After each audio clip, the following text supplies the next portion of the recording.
Cool Figure TV. Revolutionary salute. Revolutionary salute. Like, share, subscribe.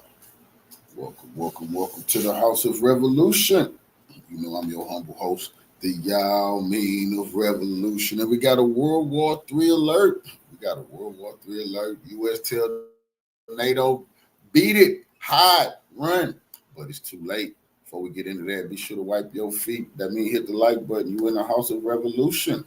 Like, share, subscribe, support the platform, y'all. It's a lot going on around the globe. We need to stay focused. Our lives are in danger. They don't give a damn about us. Let's get into the content. Family. Very dangerous times we live in, y'all.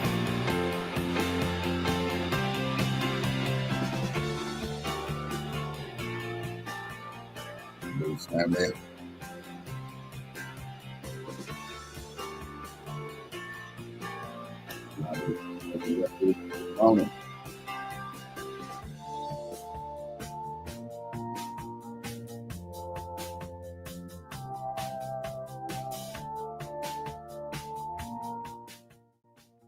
As expected, the Kiev regime and its Western masters have significantly intensified terrorist attacks on Russia against the backdrop of the rapidly deteriorating situation of the Ukrainian army and NATO forces on the battlefield. Over the past 48 hours, Russia's enemies have staged terrorist attacks in the Kursk and Bryansk regions, blowing up railway bridges at the very moment when passenger trains were passing over them. The initial casualty totals for these terrorist acts were 8 dead and 75 injured. All of them were civilians.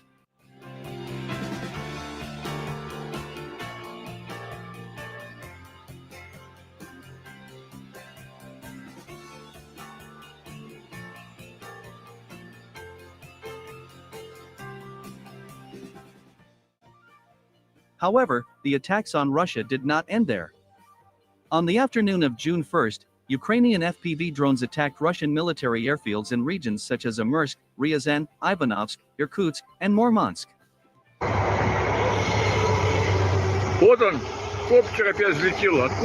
This morning, the news is talking about the attack on the Crimean Bridge. These are terrorist events to try to take people's mind off of what's really taking place. Ukraine is being devastated. But Zelensky always try to steal the news lines with this type of BS, and the U.S. help him, pretending like they're devastating Russia. They're not.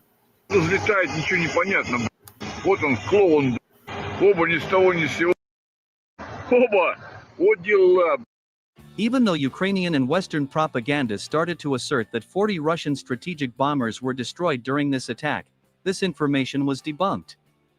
In particular, this information was revealed as fake news. The fact is that independent monitoring services and military experts, carefully analyzing satellite images, confirmed the hit of only 13 planes. In particular, we are talking about 8 units of Tu-95 and 4 units of Tu-22M3 strategic bombers, as well as 1 military transport aircraft and 14. Many is too many, shit. Against this backdrop, it is also worth noting the official statements of the Russian Defense Ministry. In particular, the Russian military said the enemy attack on Russian air bases was not critical. Moreover, the Russian Defense Ministry also noted that all damaged aircraft can be repaired. By the way, on June 2nd, representatives of the Security Service of Ukraine officially admitted that the operation under the designation Web, to destroy Russian strategic bombers, was completed by only 15%.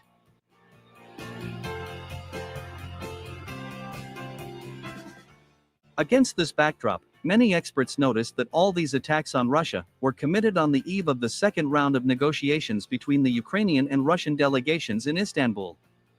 All this once again proved the fact that the Kiev regime and its Western masters do not want peace in Ukraine and refuse to accept. And Trump is pretending like he's upset about this and that Zelensky betrayed him and how dare Zelensky attack Putin's strategic bomb. Zelensky don't got no satellites, and Trump should be ashamed of himself. He's further humiliating himself with Putin and Xi Jinping. They can't take him serious. What type of sucker are you? You want to beat him, but people can do stuff behind your back and jeopardize your country playing games like this. He's so upset. Yep. That's going to be your ass in a second if you don't straighten this out, Trump. Moscow's conditions. However, all this only plays into Russia's hands, as everything that has happened has once again made it clear to Moscow that the negotiation process with Ukraine and the West is just a formality, and that all the goals of the special military operation will be achieved exclusively by military means. Yep. Moreover, against the backdrop of these terrorist attacks on the territory of Russia, Moscow has no other choice but to deprive Ukraine of its statehood, and completely rid this country of pro-Western politicians, who do not care about the citizens of Ukraine. Thus, it is safe to say that there will be no peace treaty between Russia and Ukraine. It is safe to say that the current conflict in Ukraine will end only after the capitulation of the Kiev regime.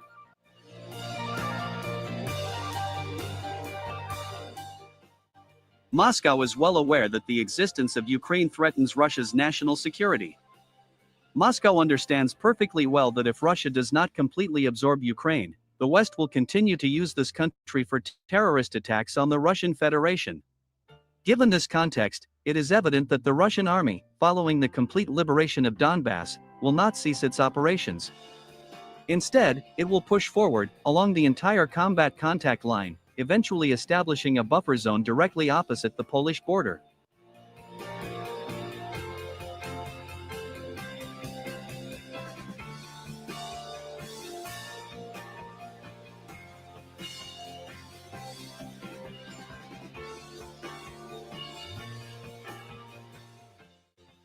Meanwhile, independent monitoring services began to record panic in the Ukrainian capital after the attacks on Russian air bases. Reports indicate that Ukrainians are preparing for Russia's harsh response. Moreover, many even began to leave Kiev and the central regions of Ukraine. I know where to run. Against this backdrop, it is also worth paying attention to Washington's official statement. In particular, on the morning of May 2nd, the White House officially announced that Russia is preparing a disproportionate response to the Ukrainian drone strikes on its strategic aviation bases. Yeah, because Russia told the Moreover, the United States also called Russia on Britain. told the U.S. See, that's how Putin do. You know. Oh, you ain't got nothing to do with it? Okay, good, because we finna devastate their ass. They done, all of them. Everybody around there. Any NATO we find around there, we gonna get them. You ain't got nothing to do with it, right, U.S.? Okay, you all right. Everybody else, they finna get it right now. And you see what the U.S. did? Like the sucker that they is, they run and tell NATO, hey, y'all better go, man. Putin say he gonna kill everything. These people start this shit, and now they trying. Now they gonna tell London and France, hey, y'all gotta go, run, hide. Russia finna kill all of y'all. You too. France and Germany to evacuate all their military advisors from the territory of Ukraine as soon as possible. According to Washington, everything that is happening indicates that Russia is preparing a retaliatory strike. The fact that something serious is going to happen has also been confirmed by many and military experts. In particular, they noted that on June 2nd, Russia deployed about 50 units of Tu-22M3 and about 30 units of Tu-95MS strategic bombers to the Alenia military airfield in the Murmansk region. According to them, 50 and 30. Lord have mercy. I ain't no math wizard. That is 80 out. Bombers. I thought Ukraine just devastated the Russian. But see how they lie so much? Do you see now look what's gonna happen to you. Now every bomber left, they gonna bomb your ass with it. That's crazy. Everything that is happening indicates that Russia is preparing a large-scale military operation in the southern, central, eastern, northern, and western parts of Ukraine. They got to make sure they still work. Let's make sure all these bombers work now. Let's put them to good use.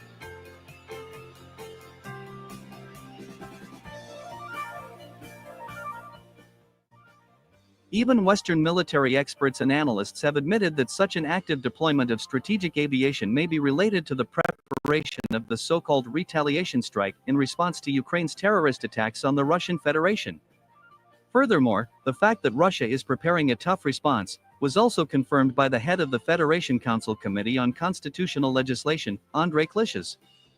According to him, Russia will not leave unanswered all these terrorist attacks against strategic facilities on its territory. At the same time, Andrei Klish has noted that Russia would severely punish not only representatives of the Kiev regime, but also their Western masters, who not only planned, but also supervised all these terrorist attacks. Well, my dear truth seekers, it looks like we will soon witness the anger of the Russian bear. And judging by what is happening, this anger will fall not only on Zelensky and his gang, but also on their Western masters.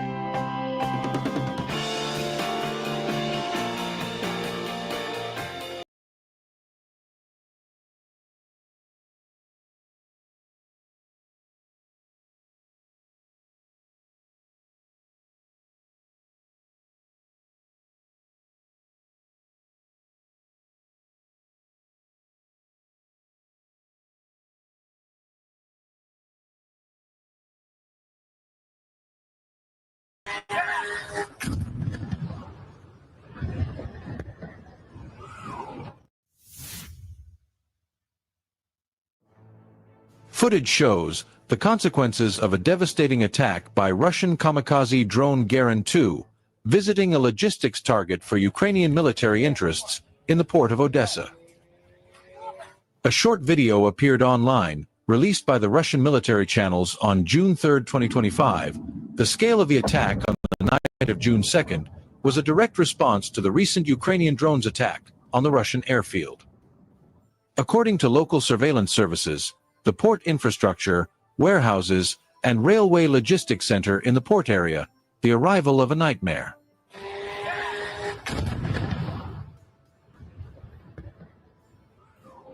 Locals write about dozens of arrivals. One of them caused a huge fire, causing the target to roast in a column of smoke billowing into the sky. The huge explosion and fire were clearly recorded. The port glowed with fire, followed by secondary explosions, which almost always indicate the destruction of ammunition storage sites.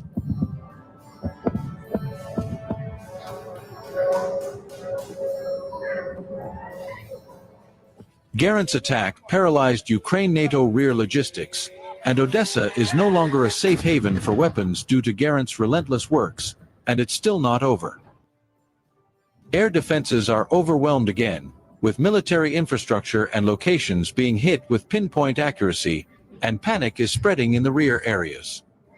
Bloomberg reported that the Kremlin was angry but undeterred, that Zelensky's attacks had not changed Moscow's plans, but had provoked a larger retaliation. And based on Garin's night raid, that response may now be more systematic.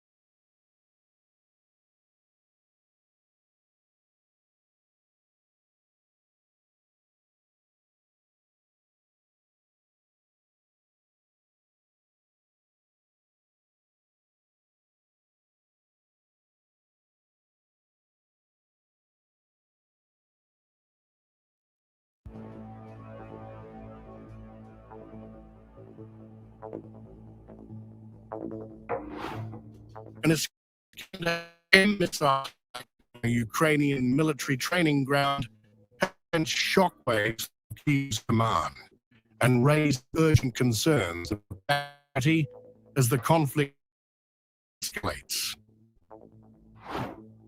Major General Mikhailo Drapati, who has led Ukraine's land forces since November 2024, announced his resignation on Sunday, accepting full responsibility for the attack killed 12 and injured 60 of the 239th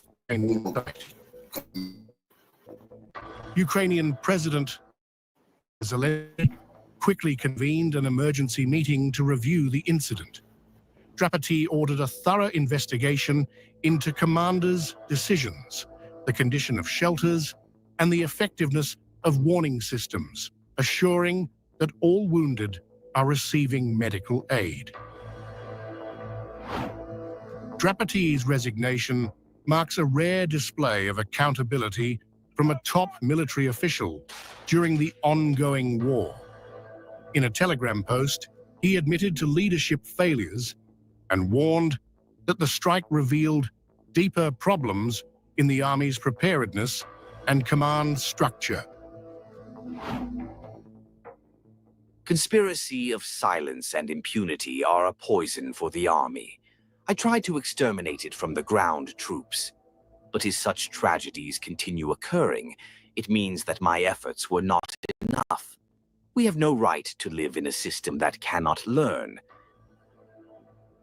If we don't make any conclusions, if we don't change our attitude to military service, we don't acknowledge our mistakes, we are doomed. The Iskanders hit predominantly affected young recruits from a training battalion, many of whom had taken refuge in shelters but still suffered heavy casualties.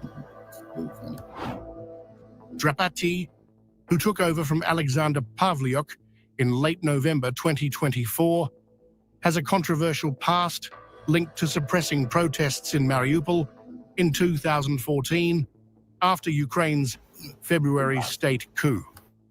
Russia placed him on its wanted list in September 2023. This leadership crisis coincides with a bold Ukrainian counterattack that pushed deeper into Russian territory.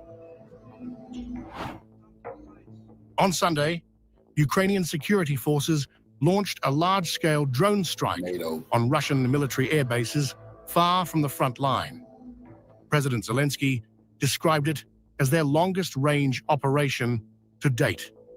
The mission, named Spider's Web, required months of planning and smuggling drones into Russian territory, demonstrating Kiev's expanding reach beyond the battlefield. See, Hitler tried a little bullshit like this too when it was all over for him, try to trick his soldiers in the. But see, this is what a clown just resigned. Try to trick his. It really was do. Hitler, the same war is over.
Everybody, today's Monday, June 2nd, 2025, and our friend Larry Johnson is back with us. Welcome back, Larry. I'm glad you still consider me a friend. Yeah, dear friend. All right. You're a good kid. I'll keep you in the will. Larry, let's get started with what has happened. Ukrainian drone attack, somehow exaggerated in the media, somehow diminished the picture. Yeah. Your take on what has happened in Ukraine, in Russia? Are you suggesting that the media misreports things and exaggerates? I'm shocked. I'm glad I was sitting down. I would have passed out. Yeah, this was this is another classic information operation. Now, I don't want to minimize the severity of what it was. It was serious, not so much by the amount of damage that was caused, but by the nature of the targets that were struck. These bombers are part of Russia's, it's called the triad.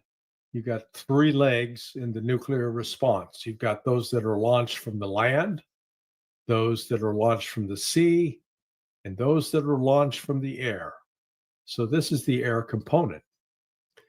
This was a direct attack on Russia's nuclear capability. And, I don't know what the hell they were thinking, because let's be clear. Ukraine did not do this on its own. This was not just a Ukrainian plan that they came up with and they put together, or they bought the components and they placed the people and they controlled the communications. No. This clearly had the involvement, most likely of British intelligence, but I cannot rule out that U.S. intelligence was also involved, even though the United States has strongly denied it. But, there's this thing that the CIA has always used, and other intelligence organizations, called plausible deniability. That's why you conduct a covert operation, so that the president can claim, well, I don't know, we had nothing to do with that. That wasn't done on my orders. But in fact was a part of an intelligence network. So the key thing that strikes me is, how were those drones turned on? First they were actually put together, assembled with the explosives. Then they were placed in the truck. But that doesn't turn them on. And then once they get turned on, they take off. How do they know where to go?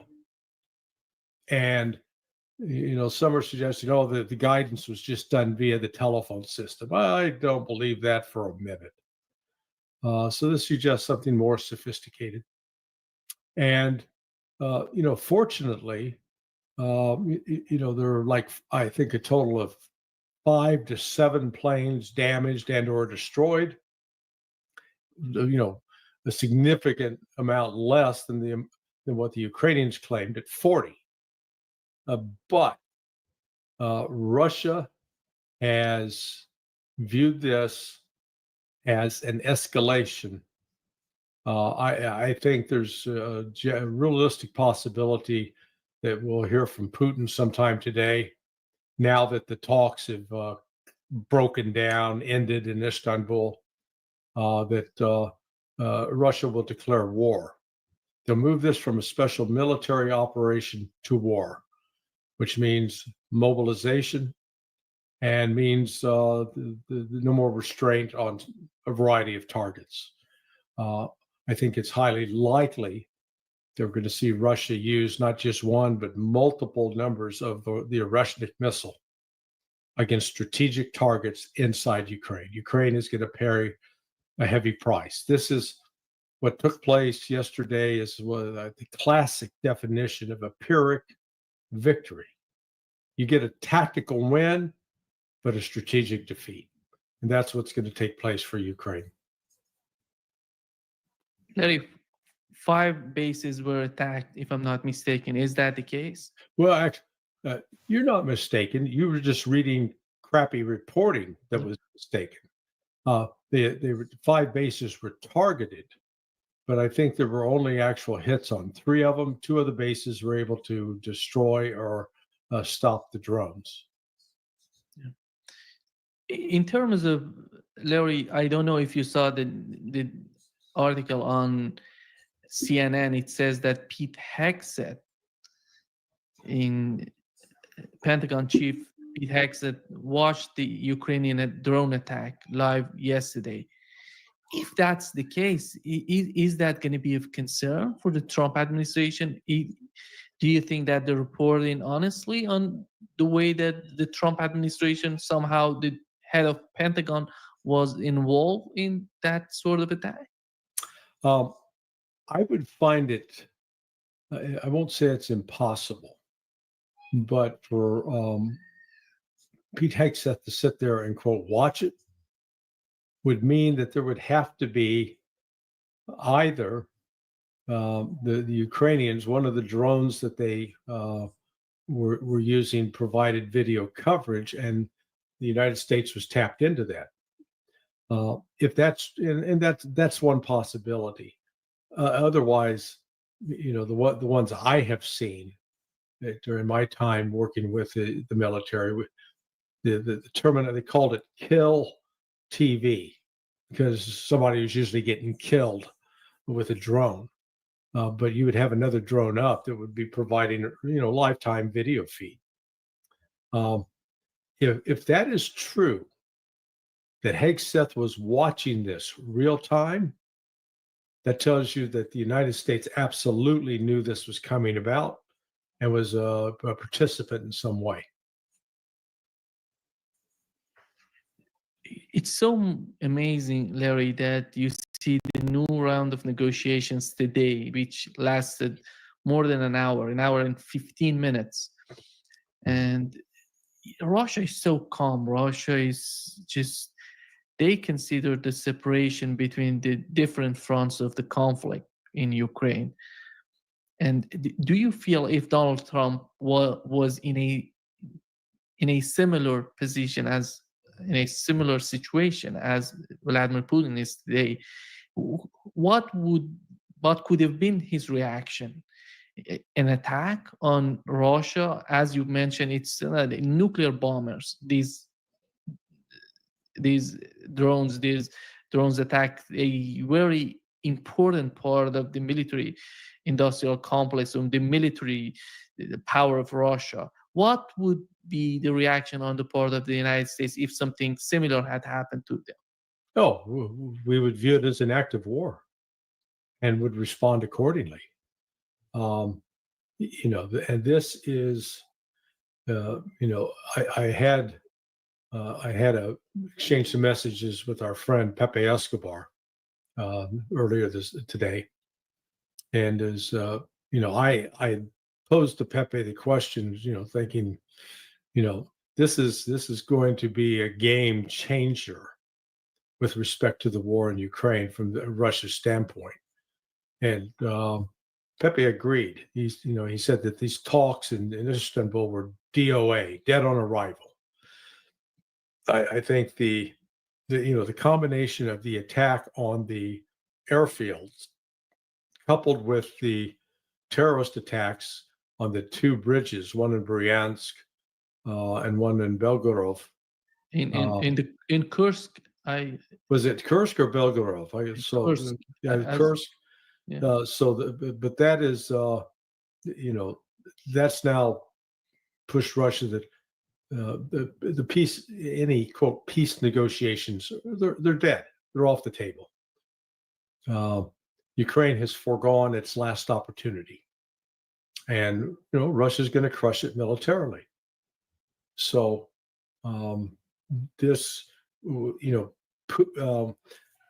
know that Marco Rubio and Foreign Minister Lavrov spoke yesterday. As I checked late last night, which would have been very early morning Moscow time, there was still no readout from the foreign ministry.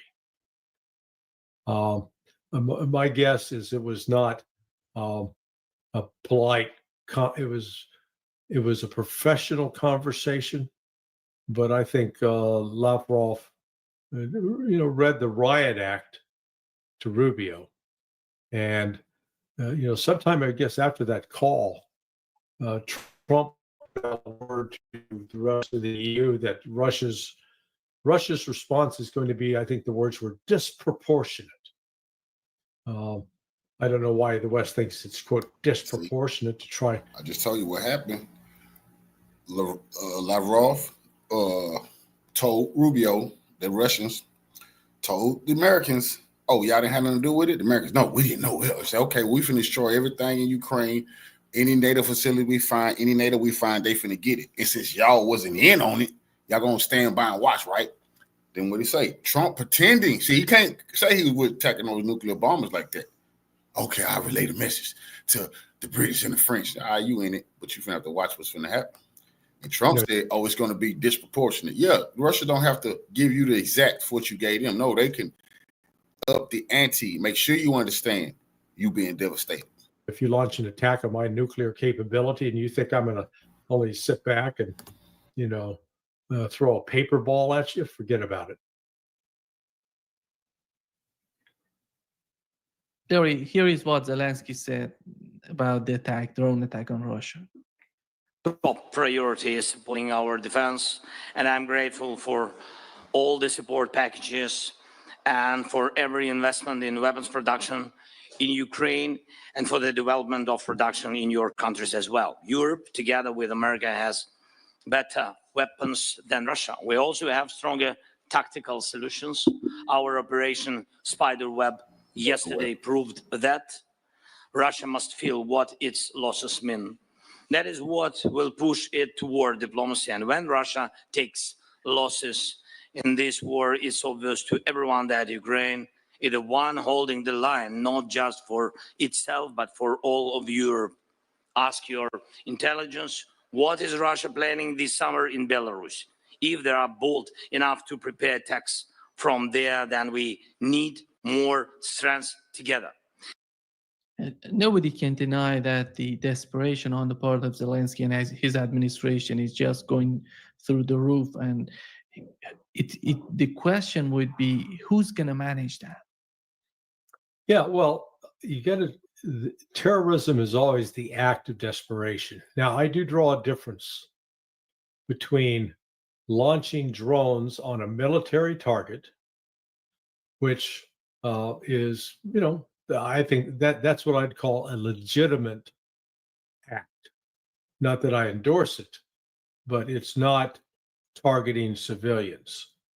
The blowing of the two bridges, and particularly blowing one bridge so it would collapse on an oncoming train, that is an act of pure terrorism, a violation of every standard of international law.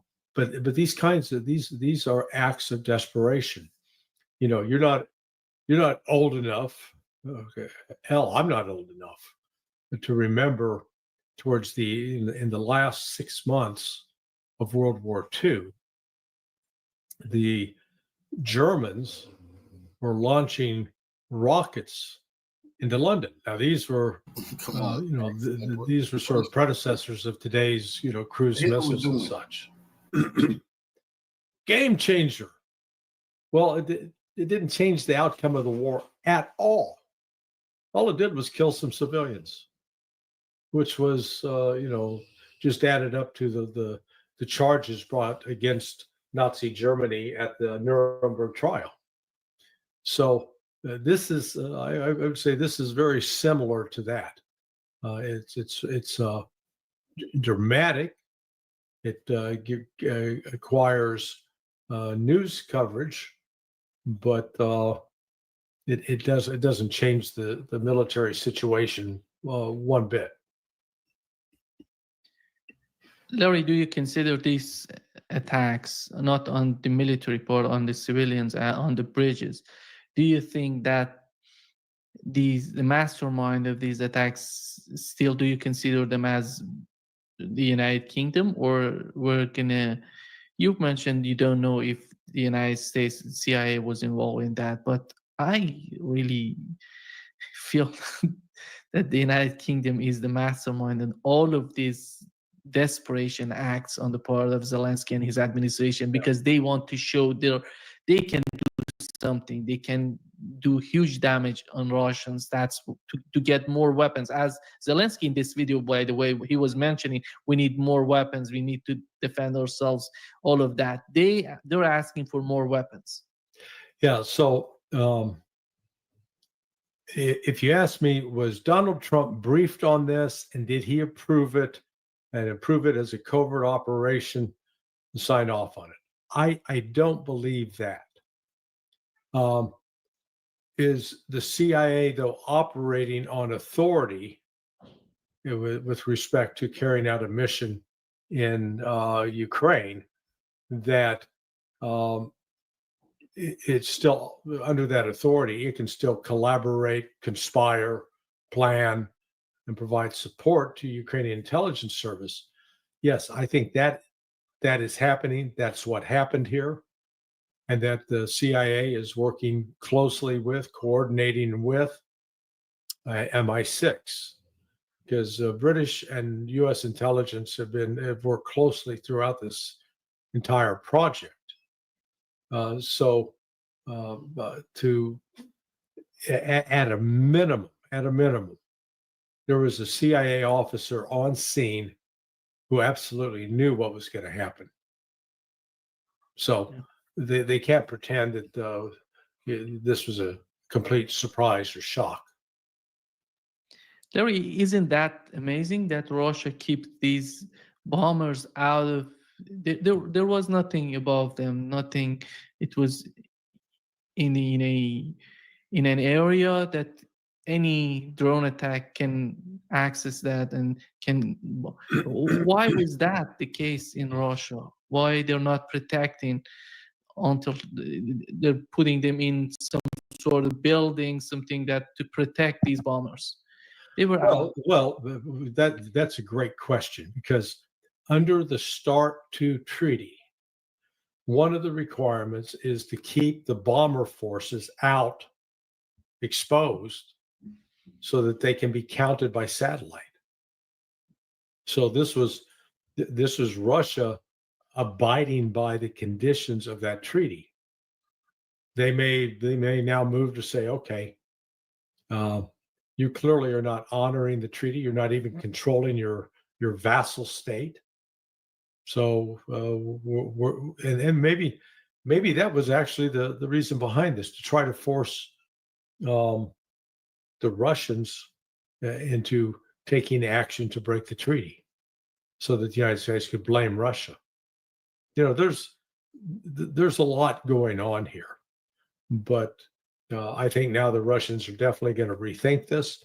Of course, they already did have, apparently, air defense systems and anti-drone systems, at least two, if not more, of the airports. So again, the amount of damage that could have been done was not.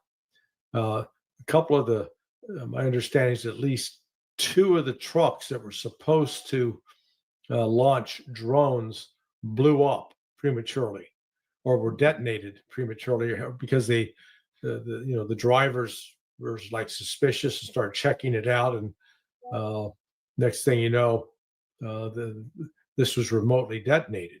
Again, that means they're not operating on just local cell phone lines.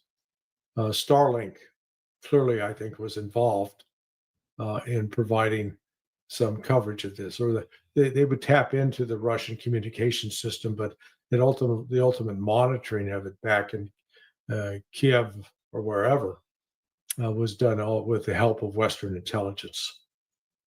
What Colonel Jacques Beau today suggested to us is that these containers were somehow self-destructive ones, that anybody try to access them to try to invade the containers, that could be the outcome, that could bring some sort of explosion to the container. Yeah, that seems to be the case. Yeah, and how these people who were driving these trucks to get to the location that they wanted to get, these people were Russians? These No, people... well, yeah, they're probably Russians. You know, they were hired as contract truck drivers. Say, hey, you've got this, we need to hire your truck. They didn't know what is in that. Well, you would think that they would ask, but there's no guarantee that somebody would if they're being offered enough money to drive it, they'd say, hey, we just need you to drive this truck from here to here. We give some money to make sure you do it. Larry, Zelensky, in this video, he said that, I think everyone saw the operation yesterday. One of them, at least. That's why we need more support from our European and American partners. Strengthening Ukraine now means strengthening Europe's front line. Is there anybody in the Trump administration buying these sort of allegations on the part of Zelensky? No, Keith Kellogg.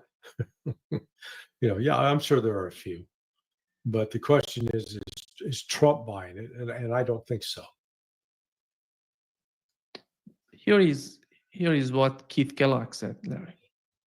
Mertz has said, well, I'm going to give the Ukrainians the Taurus missile system. Well, that's like a Tomahawk land attack missile in miniature form. It's got a significant warhead to it. It travels, roughly 300 miles, which means you can penetrate deep into Russian space. Putin has made those comments. Well, if you're going to supply them with weapons, we continue to be part of the aggressor. And he considers this a proxy war by NATO as well right now. And frankly, in a way it is. I mean, when you look at what the European nations have done with support, I mean, it's clearly Putin sees that. Even Keith Kellogg says if you send Taurus missiles to Ukraine, that would be devastating. Well, as I always use, I like to use the expression referring to Helen Keller, and people may or may not know who Helen Keller was, but she was a woman who became famous working for people with visual, auditory disabilities. She was deaf, she couldn't hear, she was blind, and she couldn't speak, but she still managed to have an impact on the world. But nonetheless, being deaf, dumb, and blind means you can't really see or perceive what's going on around you. And what Kellogg said, I said that even Helen Keller would recognize, yes, this is a proxy war, and it is it's dangerous. At some point, this proxy can turn into direct war. The United States, these policymakers, so many both in the intelligence community and in the Department of Defense, refuse to put themselves in the shoes of the Russians and think, how do the Russians perceive this? Or ask themselves, if Russia was doing to us what we were doing to them, would we be reacting the same? And, I always think that's a great rule of thumb to follow in international relations. We call it the golden rule. You do to other people what you want those people to do to you. And conversely, when you do to other people, or if you start doing to other people violence and mayhem, then don't be surprised when the same is visited upon you. We know that on the battlefield, Russians are advancing in the Sumy region on the front line. But do you feel that Zelensky and the administration in Ukraine would consider any sort of a strategic gain for what has happened yesterday? What do you mean by that? I'm not sure I Strategic understand. gain, because it seems that the only strategy on their part right now is getting more fund and weapons from the West to keep going and keep continuing the conflict in Ukraine. If that's a strategic goal for them. Yeah, well, so yeah, this is a failed strategy. If you want to make the case that, the tactics launching these drone strikes on the strategic bombers of Russia was to accomplish several things. One, to destroy or seriously, significantly damage Russia's ability to do air-launched cruise missiles and bombs. And in doing so, that we demonstrate to the West, one, Russia's weakness, two, our capability, and then, as you know, that provides persuades the West to say, "Oh my God, Ukraine they have a chance. Yeah, let's get in there and support them." It's a failed strategy. I wrote a piece. It was a Wednesday, Thursday, with respect to the issue of casualties that are supposedly being inflicted on Russia. And I went and looked at the number of artillery rounds being fired by the Russians compared to the number of artillery rounds being fired by the Ukrainians starting in 2022. In 2022, the ratio was like 7 8-1. For every one shell that Ukraine would fire, Russia's firing 7 to 8. In 2023, that ratio went 23-1. Now it's down to like 20, between 15 and 20-1. Well, what that means with respect to casualties is that if you assume that both sides have the same capability in launching artillery strikes and hitting a target, and that a number of those rounds are going to inflict casualties, just by definition, by the sheer numbers alone, Ukraine is going to suffer the disproportionate number of casualties. And when you look at it from a strategic standpoint, here's Ukraine with a population now estimated to be about 28 million, up against Russia, which is 140 million. So even if Russia and Ukraine are losing forces at the same rate, Ukraine's going to run out well before Russia. Just a simple math problem. So this is the broader strategic outlook for Ukraine. It's not only bleak, it's certain death. Ukraine is the defeat of Ukraine is assured. It's just a matter of time. And Russia has some control over that time by how quickly it wants to mass force and how much firepower it wants to pour in on Ukraine. It has, it's been conducting a special military operation, which means it's not mobilizing all of its forces.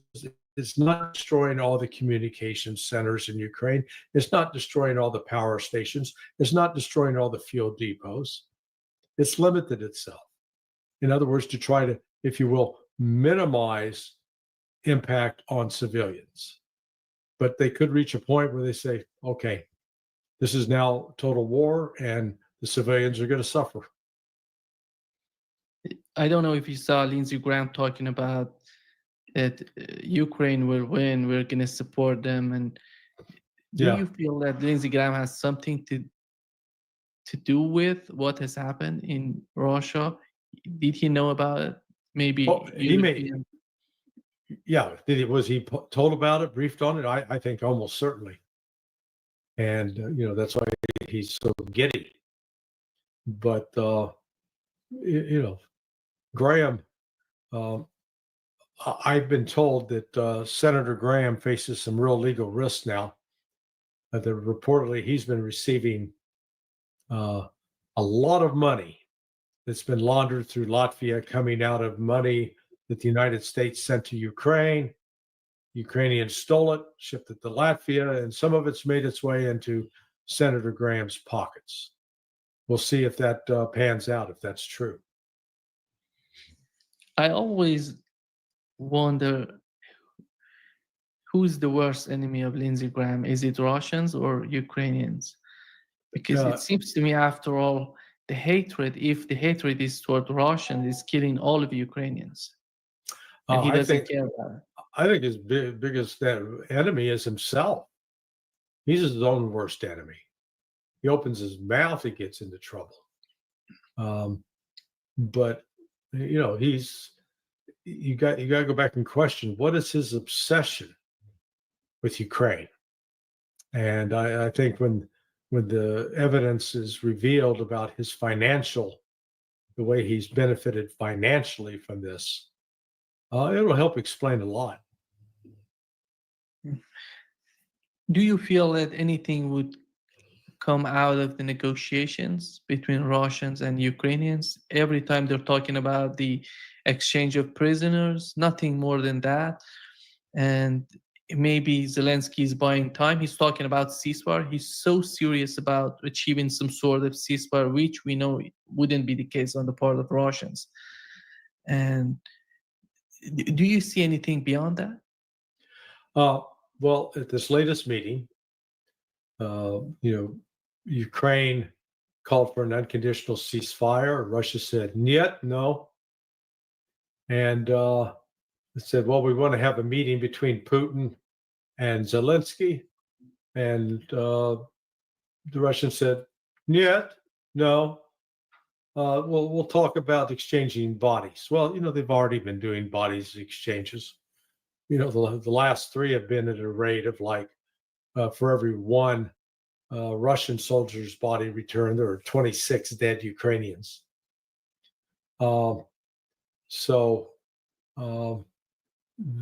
This is Russia's not going to be the one to say, okay, we're no longer going to talk to you. They'll continue to talk, but they're not going to move in their position. And the Ukrainians can continue to insist on impossible points, such as, oh, we've got to have an unconditional ceasefire. There will not be an unconditional ceasefire at all. Never. The military campaign is going to continue. It's going to increase in intensity. And I fully expect now, since the talks are over, sometime in the next 24 to 36 hours, you're going to see some massive missile strikes, possibly the use of the Oreshnik on Ukraine. Larry, the situation right now with the negotiations between Russia and Ukraine is not the way it was in 2022. Look at Zelensky and his administration. They don't have any sort of future without the war in Ukraine. And on the other hand, Europeans are totally involved in the war in Ukraine. The intelligence, everything is involved in Ukraine, which wasn't the case in 2022 that much. And well, they were not overtly involved, but they were absolutely involved. Yeah. So, with all that said, is Donald Trump somehow, does he have any sort of hope for these negotiations? I don't see anything coming out of this. Because if Donald Trump is serious about putting an end to the conflict, Donald Trump can put an end himself without any sort of help coming from Europe and Ukraine. Right. No, you're correct. The United States continues to be an enabler.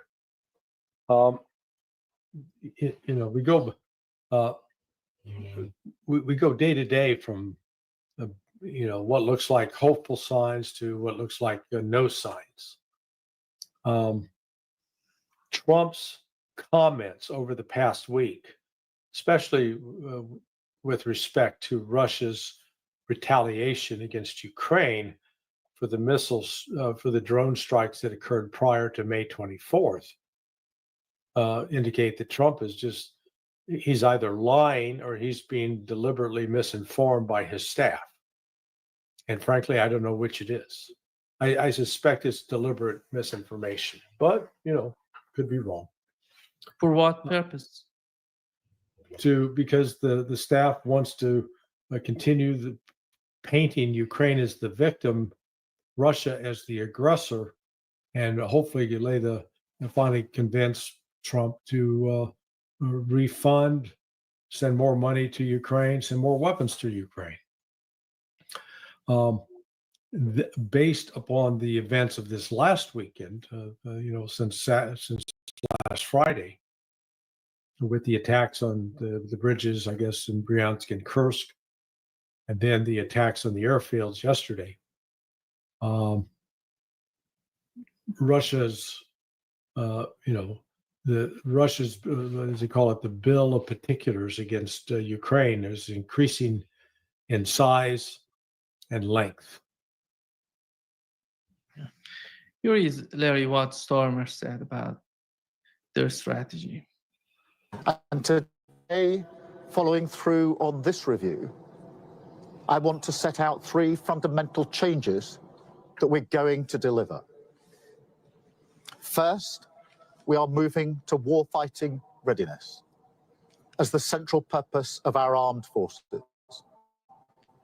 When we are being directly threatened by states with advanced military forces, the most effective way to deter them is to be ready. And frankly, to show them that we're ready to deliver peace through strength. Now, Britain has the finest. These people are getting ready to start a new world war, in my opinion. Nothing, but how can these sort of talks not be a concern for Trump and his administration? Are you familiar with Monty Python? Yeah. So we have a British comedy group, and they did a brilliant movie on, based around the quest for the Holy Grail, King Arthur, and the Knights of the Round Table. And in the movie, there was this Black Knight who encountered one of King Arthur's guys, and in the course of their fight, they cut off both arms, cut off both legs, and so this Black Knight's laying on the ground with no ability whatsoever to use arms or legs, to throw anything, to use any kind of weapon. All it had was its mouth talking.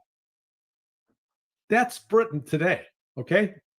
Britain is that legless, armless loudmouth.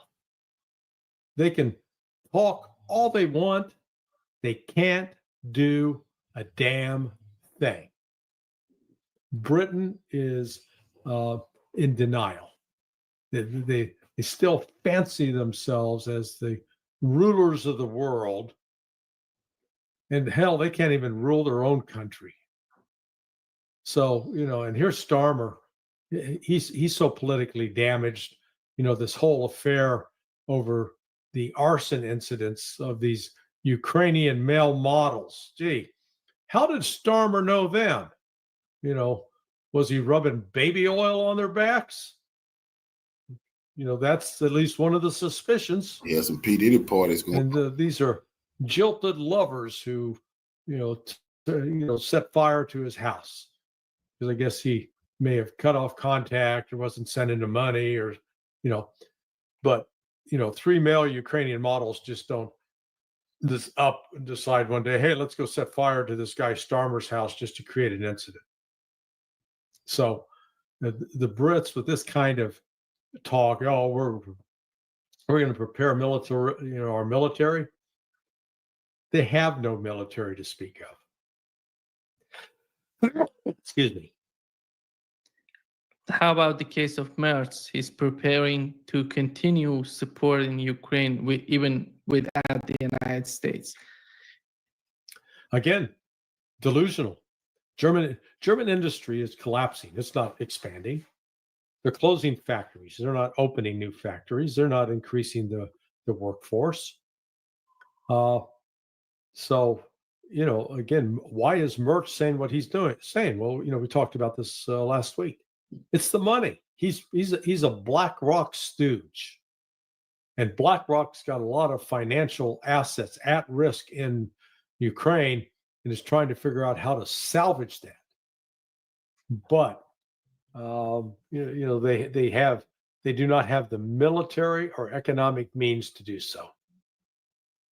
Did you see the article in Politico that Macron is threatening China with the case of North Korean soldiers in Ukraine? They said, you withdraw these soldiers or you're going to be at war with NATO.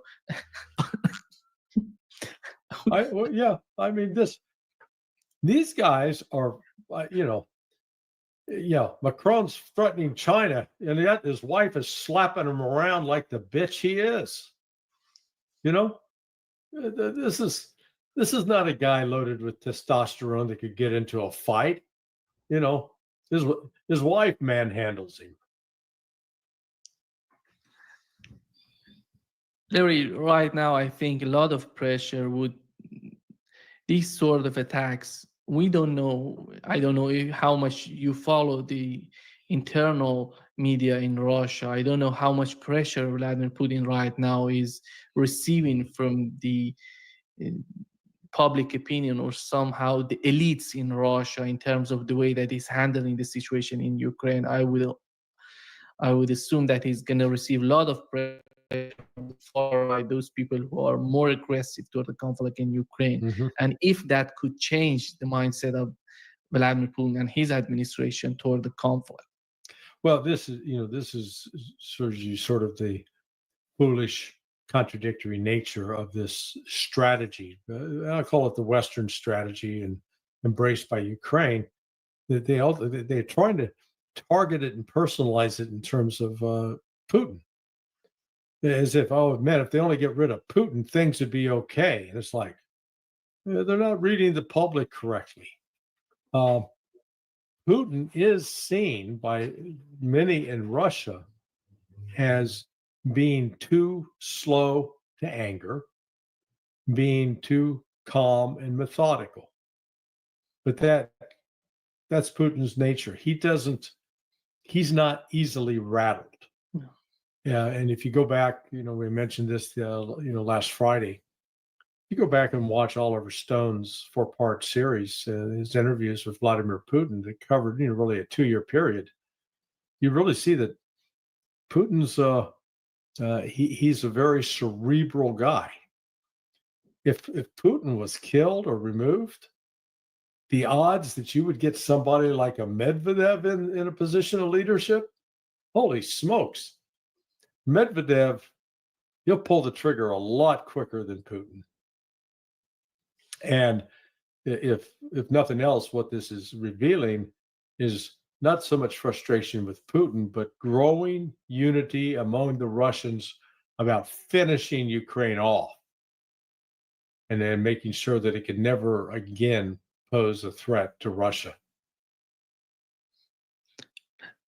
Larry, right now on the battlefield, with the situation that they're experiencing, Ukrainians are experiencing, do you think that somehow would force Europeans to maybe change their policy in Ukraine, maybe sending more mercenaries to Ukraine? Because we know that the situation on the Ukrainian or on the part of the Ukrainian army is not that good. Well, actually, it looks like the word is getting out, at least within the merc community, because there have been some foreign fighters that are now withdrawing, leaving Ukraine, because they recognize this today. They recognize this thing's coming to an end. Ukraine does not have the manpower or the leadership. I think the time may have come for Russia to consider trying to decapitate Ukrainian military, literally cut off its head, destroy Syrskyi, kill the upper leadership, and then pick apart what's left of the Ukrainian military.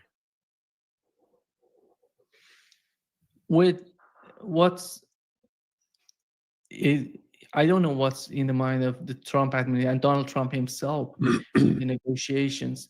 Do you think that in his mind and in the people who have offered these sort of talks between the two parties, do they really believe that would help their position, the Trump's position? I'm not talking about the people who are willing to continue the conflict, or they would feel in the near future that these sort of talks gonna go nowhere, and the United States has to decide what would be the outcome on the part of the United States, because I don't see Donald Trump continuing this conflict. I don't see Donald Trump supporting this conflict. He can send a lot of weapons if Europeans decide to buy from the United States. Depends on which Donald Trump you're talking to. I mean, the guy is, let's politely call it, two-faced. He says the exact opposite thing within a day or two of saying it. On one hand, they don't reach a deal now, we're walking away. Well, he hasn't walked away yet. Then as we pointed out a week ago, his comments with respect to Russia's drone and missile attack in retaliation for the Ukrainian one, Trump only blamed the Russians, said nothing about the Ukrainians. and frankly has not said much at all publicly condemning the terrorist attacks that have taken place on those two bridges and the death of about 12 people. So, Trump is, God, he's weak.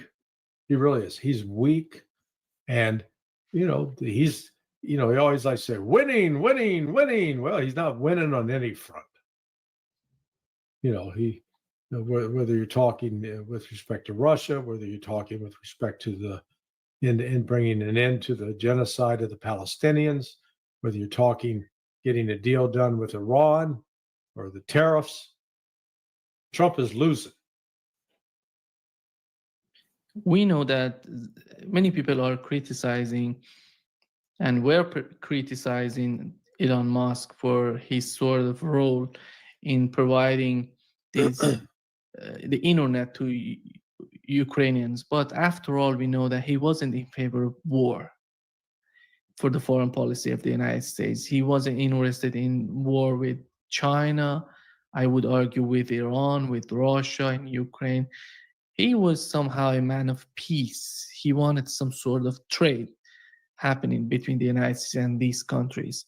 This guy is not there anymore. He's not. He was removed from the scene, or he has decided to get out of the administration. If we consider Elon Musk as a movement within the administration for peace, is the administration losing its momentum to change the course, to change the foreign policy of the United States? It's an act. It's a PR move. He's an enabler of war.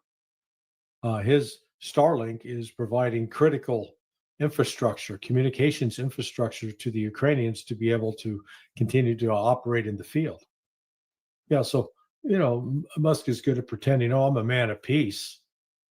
It's, like him saying, hey, I'm a family guy. Yeah. Sees how many different women he can sleep with and how many different kids he can create. He's like, he's like an unofficial polygamist. But I don't ignore his prowess as a businessman, as a visionary with respect to a variety of technologies and space travel. But he's as much a facilitator of this war as anybody. And to pretend otherwise is just to ignore it. So, he wasn't, he had to leave the Trump administration and his Doge capability because there was actual, I think the deadline was like 130 days in, and then there would have to be some kind of action. So he was up against that 130-day deadline and walked away. But, he's making enormous amounts of money off of Starlink through DoD. And because of some Chinese compromises of other systems, the Department of Defense is turning increasingly to Starlink. It's going to make Musk more wealthy, not less.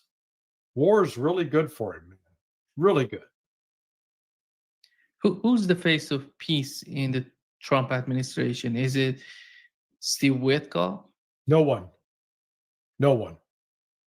There's no face of peace. It's all it's all about trying to shine up Trump's image, whatever it takes. But there's nobody. The closest you've come maybe is J.D. Vance, but he's not calling the shots. He's not that much involved in the decisions that they're making. With the case of, with the Signal Gate, we've learned how he was somehow on the margin of decisions, the main decisions in the Trump administration. Well, but he was a cautionary voice in that. Yeah. He actually turned out to be on the right side of history in that case. Do you feel that he's going to play the same role in Ukraine? He's going to do something? Because Donald Trump is so unbelievable. He has changed his mind. Unbelievable the way that, as you mentioned, he's attacking Vladimir Putin and not saying anything to Ukraine. Yeah. And maybe Starmer, which I do believe that Starmer is so lot involved in the conflict in Ukraine. Yeah, no, it is. Um, there is no clear strategy on the part of Trump. Yeah, and we got to take it, step back and look at what's, like for example, what's going on with the negotiations with Iran. Yesterday and the day before, it sounded really hopeful that there was news being released that Trump had ordered the State Department to halt any efforts to impose additional sanctions on Iran. And yet, today, the Iranian Foreign Ministry is reporting they received the proposal from the West, the written proposal for a final agreement, and the reaction was, "You got to be kidding me! This is crap." So again, it's not. Trump when he was a real estate developer, he played lots of games, and he could get away with it in the real estate world. And he could compel, he could threaten to not make payments and to walk away and bankrupt himself because he owed banks so much money that they had to accommodate him. He's got that same mentality with respect to international relations, except in this case, he doesn't hold the Trump cards. And that's a problem. They did it as well to Hamas. I believe the reports that, basically Witkoff had provided assurances to Hamas leadership and then completely reversed himself. So this is, Trump, whatever commitments he may have made to Vladimir Putin over the phone, it appears he's not necessarily following through with those in practice with respect to Ukraine. They're trying to put pressure on, as Reuters reported, they're trying to put pressure on IAEA to say that Iran is not just doing the right way. And do you think that Reuters reported that France, Germany, and the United Kingdom are behind this sort of pressure? Mm-hmm. But how about Trump administration, their position? Sure. No, this is, that IAEA report that was put out. It was, this is an intelligence op. This is designed to paint Iran as the aggressor and to justify attacking Iran. I think that's where this ultimately is headed.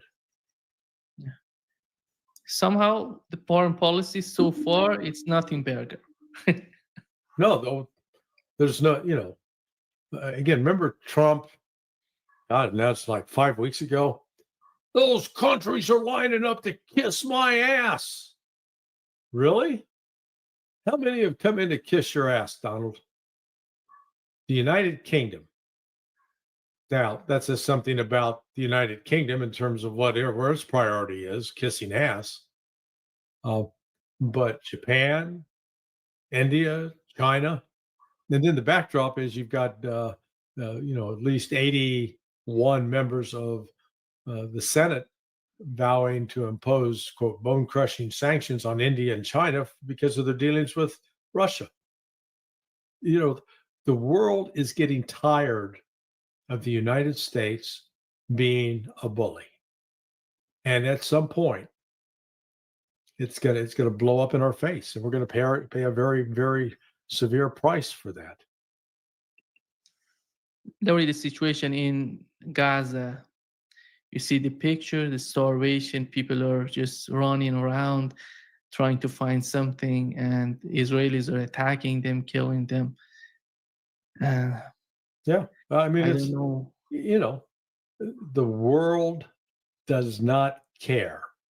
The Houthis care. The Houthis have been trying to do something. They're the only one. The only one. This is, this is a real indictment of the Arab and Muslim countries in the region. Their inaction and their passivity. Yeah, You can do it to the people in Gaza. At some point, the United States can do it to you too. Saudi Arabia, together with other Arab states, again, they're trying to put pressure on Donald Trump in order to achieve a Palestinian state, to achieve some sort of recognition of a Palestinian state on the part of the Trump administration. I would assume that Israelis are doing the same in Washington. If you were to compare these two forces that are putting pressure on Trump, who's gonna have, after all, the upper hand, or somehow more pressure on Trump, or getting some sort of outcome in their favor? The Zionist. Trump's going to always come down on the side of Israel. He needs the Saudis, he needs the Gulf Arabs from a financial standpoint. If he's strictly motivated by money, but there's something else going on here. So it is, the interests of Israel are ultimately going to prevail over everything else. Yeah. Did I start your week off right?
If you blinked, you may have missed it. There was no mission accomplished banner, no grand address from the Oval Office, not even a victory tweet from Donald Trump. There was just a sudden ceasefire and a short statement from the US president. Because they were defeated. This is a story of America's Red Sea retreat. Yes, the US claims it stopped the Houthi bombing. It claims that it protected global shipping. But there's a lot that Washington is not telling the world. First, let's listen to what they're saying. The Houthis have announced that they are not, or they've announced to us at least, that they don't want to fight anymore. They just don't want to fight. And we will honor that, and we will stop the bombings. And they have capitulated, but more importantly, we will take their word. They say they will not be blowing up ships anymore. Now let me tell you about what the Americans are not saying. The US has lost 2 fighter jets and 7 multi-million-dollar drones. It has spent more than $1 billion, and yet the Houthis are still standing. Here's the fact of the matter. America did not win here. America backed out, and it backed out fast. Let's rewind to March this year, March 15th. The US launched Operation Rough Rider. The mission was to... So this is Trump. See why he wants Putin to be humiliated? Because they're trying to cover up their own humiliation. He's been humiliated. His first act as president, he tried to embarrass the Houthis, take them to war, and the U.S. was humiliated. The most powerful navy in the world was humiliated by the poorest Arab country in the world. And all he can do is go on TV and tell a bunch of lies to save face, but the truth. Now, it's very suspicious. While right now on TV, they talk about billions of dollars up in smoke in Russia. You wasted billions fighting the Houthi rebels, and they more powerful than ever, and they still attacking Israel. You to wasted. stop the Houthis. This is an Iran-backed rebel group based in Yemen, the Houthis. They've been attacking ships in the Red Sea, and they've been doing this since October 2023. They have not been attacking just any ships. If you're trying to traffic and trade and do any business with Israel, your ships can't come in the Red Sea. That's what they're doing. If you're trying to support genocide, then your ships are in trouble. Not just any. If you don't have anything to do with genocide or helping Israel, then you're willing. The ships can pass through here, and nobody can stop it. Not the U.S., not Europe, not NATO. They just proved that, and they're still attacking Israel. Anybody else dealing with Israel coming through that Red Sea. It was a direct response to the Gaza war. The Houthis have targeted American ships and naval vessels, so Washington wanted to stop them. It launched an all-out bombing campaign. More than 1,000 U.S. airstrikes rained down on Yemen. Hundreds of Houthi fighters were killed, weapon depots were destroyed, command centers were reduced to rubble. I Looked know like a Houthi blowout. fighters, innocent people, anybody is a Houthi fighter. The lady, just give it to us straight. But it failed to achieve the main aim. Washington had set out to destroy the Houthis, and that did not happen. Yes, the Houthis suffered heavy casualties, but they also hit back. And they took down costly American weapons, like the MQ-9 Reaper drones, the ones that India is also buying from the US, MQ-9. The ones that are also being used in Ukraine. These drones are for strikes and reconnaissance. The Houthis shot down 7 such drones. Each one costs around $30 million. They've lost $30 million, allegedly the most advanced stealth. I know what stealth means, right? You're not supposed to be able to see it hide. That's a lie. Drone in the world, the Reaper, and they just kept bringing them down. This is humiliation. Kept bringing them down. The poorest Arab nation in the world. 7. So the US has lost $210 million on drones alone. And that's not even the worst part. The US lost 2 fighter jets, not in combat, but in the sea. Nah, bullshit. They should make a Hollywood film on this, on how to drop a fighter jet in the ocean, not once, but twice. See, this is how you cover up your losses and your lies. Oh, it dropped in the ocean, and it went too far down. We can't recover it. Oh, man, those planes were shot down trying to attack the Houthi rebels. Let me tell you how this happened. The aircraft carrier USS Harry Truman was stationed in the Red Sea. It came under a Houthi attack. To evade this attack, the warship made a sharp turn, a maneuver to dodge the incoming threats. But in the chaos, they dropped a fighter jet. An F-18 Super Hornet fell into the Red Sea. Yeah, I know it did after it got hit. And then it happened again, just a week later. Another Super Hornet was coming in for a landing. The approach went wrong. The jet missed the mark. How disgusting is that? The most powerful navy in the world. They willing to say, oh, yeah, we dropped our own advanced warplanes into the ocean trying to make a sharp turn while we're being attacked. No, they did not hit it. No. We the ones done it. They want to make themselves look incompetent instead of telling the truth. These planes got shot down trying to attack the Houthi rebels. It went overboard and straight into the sea. This is said to be the world's most powerful navy. With the latest technology and the best weapons, they lost 2 fighter jets just like that. One Super Hornet costs around $60 million. One Super Hornet. So that's $120 million now sitting at the bottom of the Red Sea. See? They talking about Russia. And if you think that is bad, listen to what comes next. The U.S. spent over $1 billion on Operation Rough Rider. Over $1 billion, but they talking about the humiliation of Russia. Russia, strategic bombers, billions up in smoke. They running with that story. What happened to you in the Red Sea? And where did our money go to? Because the Houthi rebels, Ukraine is going to be finished. The Houthi rebels not even almost finished. Well, so what happened with our $1 billion? Money laundering. U.S. military know damn well they was going to lose this, but they stole $1 billion from us fighting. See, now they got to replace those weapons. And they all got paid. $1 billion. What's the return on this investment? Lost jets, down drones, and Houthis standing, firing at American assets. So Donald Trump pulled the plug. After all, if there's one thing he can do, it's spotting a losing deal. So the U.S. chased a ceasefire. It was brokered by Oman. The Houthis agreed to it, and finally the bombing stopped. Lost. Trump first No, it's not a deal. They've said, please don't bomb us anymore. And we're not going to attack your ships. Where did you hear about that? It doesn't matter where I hear it. The very good source. See, the reporter saying, where did you get that news from? Because they saying that's a lie. They didn't tell you that. And they still attacking Israel. Israel's still burning. Who told you they said they didn't want to fight anymore, Mr. President? Don't worry about it. I'm the one. I see the intelligence y'all don't see. Man, stop lying. Very, very good source. Would you say, Marco? I would say pretty good, right, JD? A very good source. President, bro, your word supposed to be the word, huh? Marco, JD, I need some help here. Tell them I'm telling the truth. All right, you're lying, and they lying. No, they don't want to be. They don't want to be bombed anymore. You know, sort of thought that would happen. I try to say. It makes it sound like the Houthis sued for peace and that the Americans won. It's an exaggeration to say the least. What Trump got here was basically a timeout. And to get it, he ended up blindsiding a lot of nations, like Israel. The Americans did not consult Israel. Just days before the ceasefire, the Houthi strikes hit Israel. So Israel felt almost betrayed by the Americans. And then there were the Gulf states, especially Saudi Arabia and the UAE. They have spent years and billions of dollars battling the Houthis. So this felt like Washington was leaving allies behind.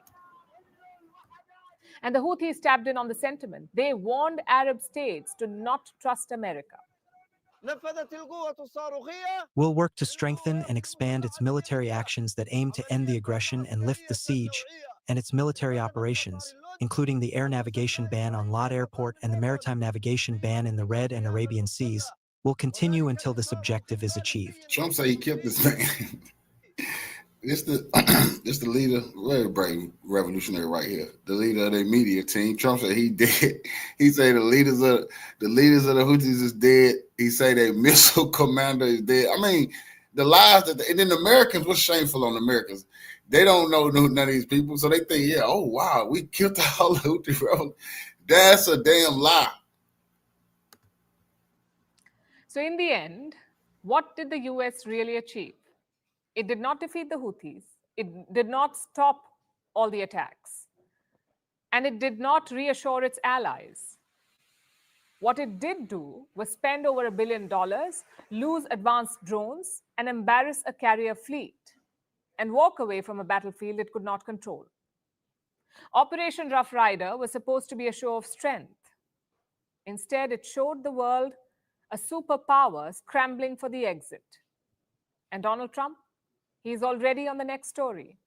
Because in his world, if the mission failed, you just change the subject.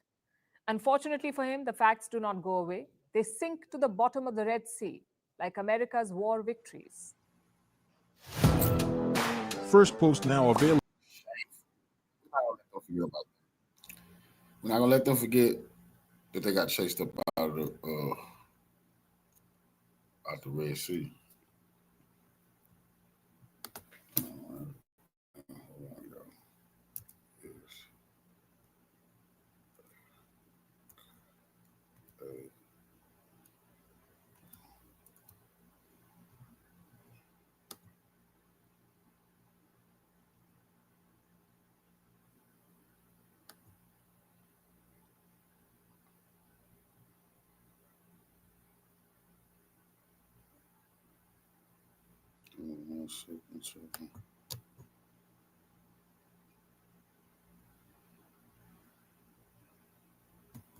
Oh, there we go.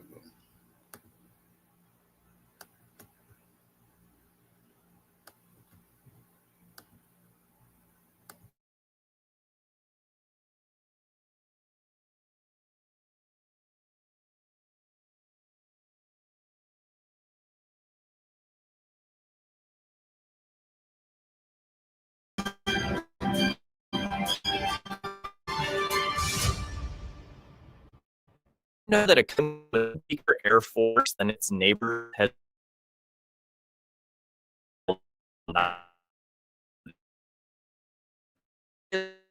constantly worried about Iran, despite thousands of or drones. It's because of the Iran to the world. You can stand and make it. In this video, we never want you to know.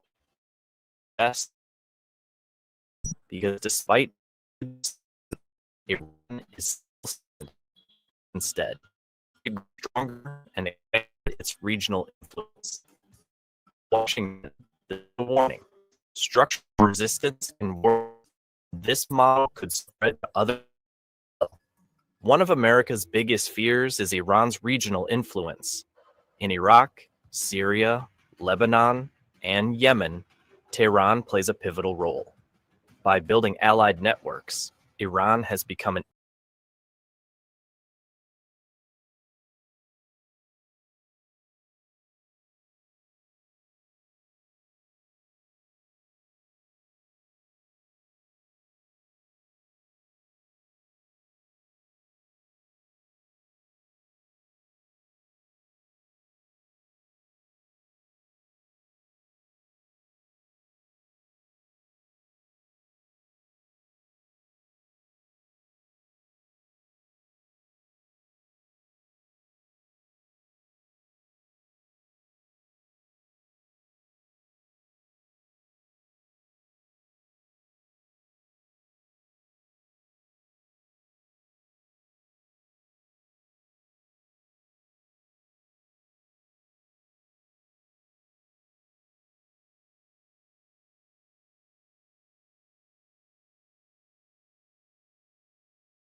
China and Russia are forming strategic partnerships with Tehran.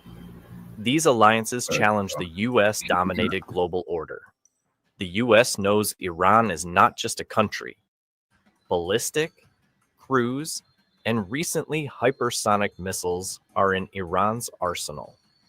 US bases in the region fall within the range of these missiles, and missile shields offer no guaranteed protection. Under sanctions, Iran developed indigenous technologies that surprise the US-Iranian drones are now exported to other countries. Some are even evaluated as comparable to American tech. This means Iran has become a power exporter. Another major US concern is Iran's lack of dependence on the West. By aligning with the East, Iran has found alternatives. China and Russia are forming strategic partnerships with Tehran. These alliances challenge the US-dominated global order.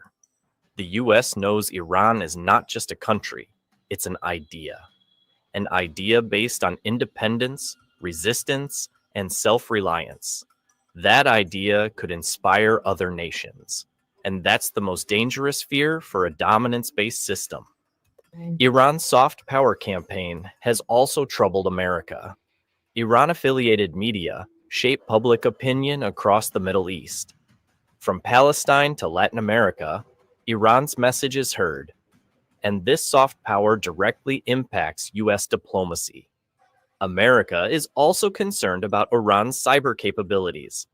Tehran has launched precise and large-scale cyber attacks. Western critical infrastructure has been targeted multiple times. This keeps U.S. security agencies constantly on alert. In Afghanistan, Iran turned America's failure into opportunity.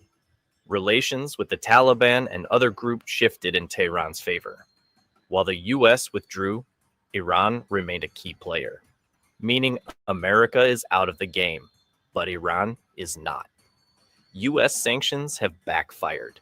Instead of collapse, Iran became more self-reliant and resilient. Washington fails to learn from this broken model, and the more pressure it applies, the more Iran adapts. Iran has advanced in science and technology despite all the pressure, from nanotech to space, from biotech to defense industries. These developments show Iran is not just military, it's scientific. And that's a symbolic threat to a country that prides itself on progress. Iran has always avoided direct war, but it's ready. Its defense doctrine is built on smart deterrence. If attacked, it will strike back hard. And that's what keeps America cautious. Domestically, despite economic pressure, the system remains stable. Elections, political participation, and security control continue. Contrary to Western propaganda, collapse is not near. This internal stability fuels external power. Iran has allies willing to pay the price for it. Hezbollah in Lebanon is a prime example of regional support. This means any war will involve a multi-layered front for Iran, and the US won't be facing a single enemy. Iran's control over the Gulf of Oman and the Persian Gulf is strategic. More than 25% of the world's oil passes through this route. Iran has repeatedly shown it can close this strait, and this pressure tool always remains on the table. Iran has deep cultural ties in the region, from Iraq and Syria to Afghanistan and Central Asia. This cultural depth creates real soft power, and America, with all its money, can't buy that. With a young and educated population, Iran has a promising future. The new generation values thinking, innovation, and resistance. This means pressure may have the opposite effect, and the future generation may elevate Iran even further. Iran's security apparatus is highly cohesive and impenetrable. America has repeatedly tried to infiltrate and failed. From nuclear sabotage to assassinations, Iran has responded. Now it's even considered a leader in counterintelligence. All these factors make America deeply concerned about Iran, not just because of weapons, but because of its mindset of resistance. Iran has proven it can be effective without dependency, and that's a model that could reshape the world. Western analysts now increasingly highlight Iran's soft power. It's a mix of culture, technology, and resilience. Iran is the only country active on multiple fronts simultaneously, a unique trait none of its adversaries possess. Iran has shown it can become a key regional actor without relying on major powers. In a world where power is measured by money and bombs, Iran offers a new equation. This is what threatens the Western-dominated order and terrifies the U.S. Washington fears Iran because it fears the awakening of other nations. While many countries in the region rely on foreign support to survive, Iran has flipped the equation. Instead of dependency, it has become a center of gravity. Instead of submission, a pillar of resistance. This means that even without a strong economy or advanced Western weapons, one can shift the balance. And it is precisely this model that America fears the most. In conclusion, America fears Iran's future. A future that is not only military, but civilizational. If this path continues, the global order will be transformed, and the U.S. may no longer remain a superpower.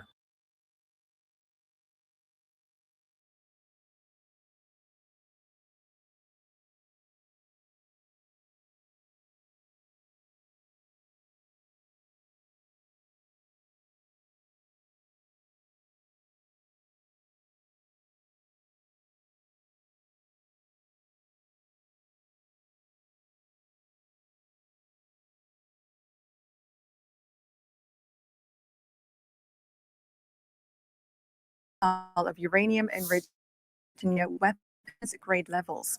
In a separate report, the nuclear watchdog called on Tehran to urgently change course and comply with a years-long probe. Iran has... Foreign Minister Abbas Araghchi has said that his Omani counterpart presented elements of a U.S. proposal for a nuclear deal.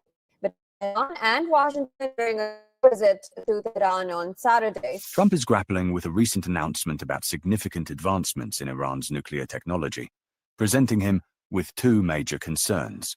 First, Trump and his Israeli allies are alarmed by Iran's ability to develop independent nuclear technology, potentially featuring unique, homegrown breakthroughs.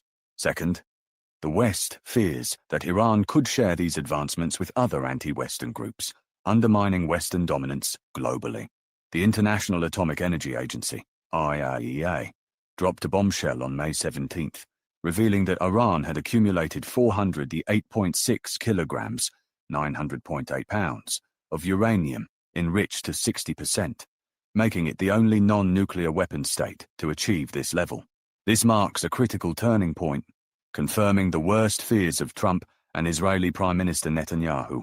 The IAEA's report also noted that Iran's stockpile of 60% enriched uranium surged by nearly 50%, reaching 133.8 kilograms since the agency's February update. This development complicates Trump's efforts to prevent Netanyahu from pulling the United States into an unwinnable conflict. The independence of Iran's nuclear program remains a major headache for the Trump administration. A confidential IAEA report, reviewed by several news outlets, highlighted serious concerns about Iran's undeclared nuclear activities at 3 sites under long-term scrutiny, urging Tehran to comply. Iran's foreign ministry dismissed the report, accusing the IAEA of relying on forged documents from Israel and repeating biased and baseless claims. Regarding uranium enrichment as one of the necessities, meaning one of the essential needs of the country of Iran, there is much to be said about what needs we have in our nuclear industry, our pharmaceutical industry, our various industries, and what need do they have for enrichment? There is much to say, and it is truly a necessity. But in nuclear negotiations and on the subject of enrichment, in my opinion, another axis of our work returns to the issue of rejecting dominance. And this has always been paramount in the Ministry of Foreign Affairs, both in previous and current negotiations. They are saying that we shouldn't have enrichment, which in reality means imposing their dominance upon us. Why should we have enrichment when all international laws and regulations grant us this right? They say you shouldn't have it because they're worried, because they're concerned that the Iranian people shouldn't enrich. Iran insists it has fully cooperated with the IAEA, granting access to all alleged sites and refuting accusations of undeclared activities. Iran's rise to nuclear maturity, driven by indigenous expertise, cannot be overstated. Similar to its ballistic missile program, which showcased its capabilities in a retaliatory strike last year, Iran's nuclear advancements are a testament to its self-reliance. 2 key figures, Mohsen Fakhrizadeh and Hassan Tehrani Moghadam, laid the foundation for these programs. Their contributions have been pivotal in deterring military action from Israel, preventing an assault that could devastate Iran. For Fakhrizadeh, his scientific sacrifice was crucial to safeguarding the Iranian Revolution. And that is the point. Fakhrizadeh is a name that comes up again and again when you dig into the history of Iran's nuclear program. He wasn't just another scientist working quietly in a lab. He was the brain, the organizer, and, according to multiple intelligence services, the man who built the blueprint for Iran's pursuit of a nuclear weapon. Born in 1958, Fakhrizadeh was a physicist by training, but also held a senior officer's rank within Iran's Islamic Revolutionary Guard Corps, which gave him direct military backing and political cover for his work. On paper, he was a university professor.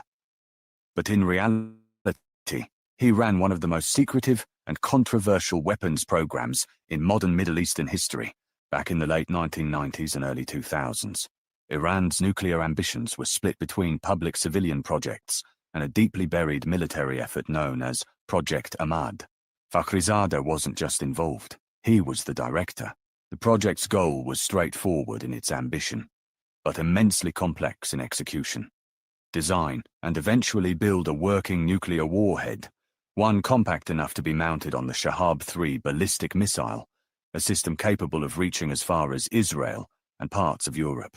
This wasn't the kind of work that could be done in daylight. It involved high explosive tests, research into neutron initiators to trigger a nuclear chain reaction at precisely the right instant, and warhead designs that would survive the stresses of missile delivery and still function as intended. Fakhrizadeh's authority and influence meant he could marshal resources, recruit top talent, and establish procurement networks that reached well beyond Iran's borders. The real turning point came after the US invaded Iraq in 2003, Fearing that their secret program would be uncovered and potentially trigger a devastating international backlash, Iranian leaders decided to formally halt Project Ahmad. But halting didn't mean abandoning. Fakhrizadeh was tasked with dismantling the visible aspects of the program, while quietly preserving its most valuable parts: personnel, research, and infrastructure, under new, fragmented organizations, operating under different names. This allowed Iran to officially deny pursuing a bomb, while continuing to advance the technical knowledge necessary to build one if the time ever came. Leaked intelligence and reports from the International Atomic Energy Agency would later confirm that Iran conducted simulated explosive tests and warhead design studies long after the official closure of Ahmad, and always under Fakhrizadeh's watch. When he was assassinated in November 2020 in a sophisticated ambush outside Tehran, an operation widely attributed to Israel, it sent shockwaves through Iran's security establishment. This wasn't just about taking out a scientist. It was about targeting the strategic mind behind Iran's nuclear deterrence strategy. Reports about the hit are straight out of a spy thriller involving remote-controlled machine guns possibly operated via satellite, multiple vehicles, and advanced surveillance. The operation eliminated one man, but by then, much of the expertise and infrastructure Fakhrizadeh had cultivated had already taken root within Iran's military-linked research centers and the Atomic Energy Organization. Born in 1959, Mohsen Fakhrizadeh, counterpart Hassan Tehrani Moghadam, was a senior officer in Iran's Islamic Revolutionary Guard Corps, but his real value came from his technical mind and relentless ambition. After the Iran-Iraq War broke out in 1980, Iran found itself badly outgunned in missile technology.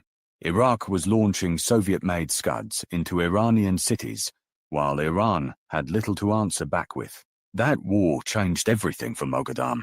He quickly understood that if Iran was going to survive against adversaries like Saddam Hussein, and eventually regional powers like Israel and the US, it needed an independent, homegrown missile program. And not just any missiles, but systems capable of deterring enemies and projecting power far beyond Iran's borders. He began by reverse engineering whatever foreign missile systems Iran could get its hands on, starting with Libyan Scud-Bs and later North Korean technology. Moghadam forged deep relationships with North Korea, importing not just hardware, but expertise. But he wasn't content to copy, he wanted to innovate. Under his guidance, Iran's missile program moved from basic Scud knockoffs to increasingly sophisticated systems like the Shahab series, particularly the Shahab 3, which extended Iran's strike range to 1,300 kilometers, putting Israel, US bases in the Gulf, and parts of southern Europe within reach. And then came the solid-fuel Sejil missiles, a major leap in Iranian missile technology, because solid-fuel rockets can be launched faster, are easier to hide, and are much harder for enemy forces to target preemptively. What really set Moghadam apart wasn't just technical skill, but his strategic foresight. He understood early on that in the asymmetrical warfare environment of the Middle East, Iran would never be able to match the conventional air power of countries like the US or Israel. So instead of trying, he built a missile deterrent doctrine, the idea being that if Iran couldn't stop a foreign attack, it could at least inflict devastating retaliatory damage. This thinking now defines Iran's defense strategy, and that is why an analysis about how Iranian nuclear program could pan out spills fear into the West. A nuclear bomb developed by Iran would likely be an implosion-type fission device, using highly enriched uranium, HEU, at 90% purity or higher as its fissile core.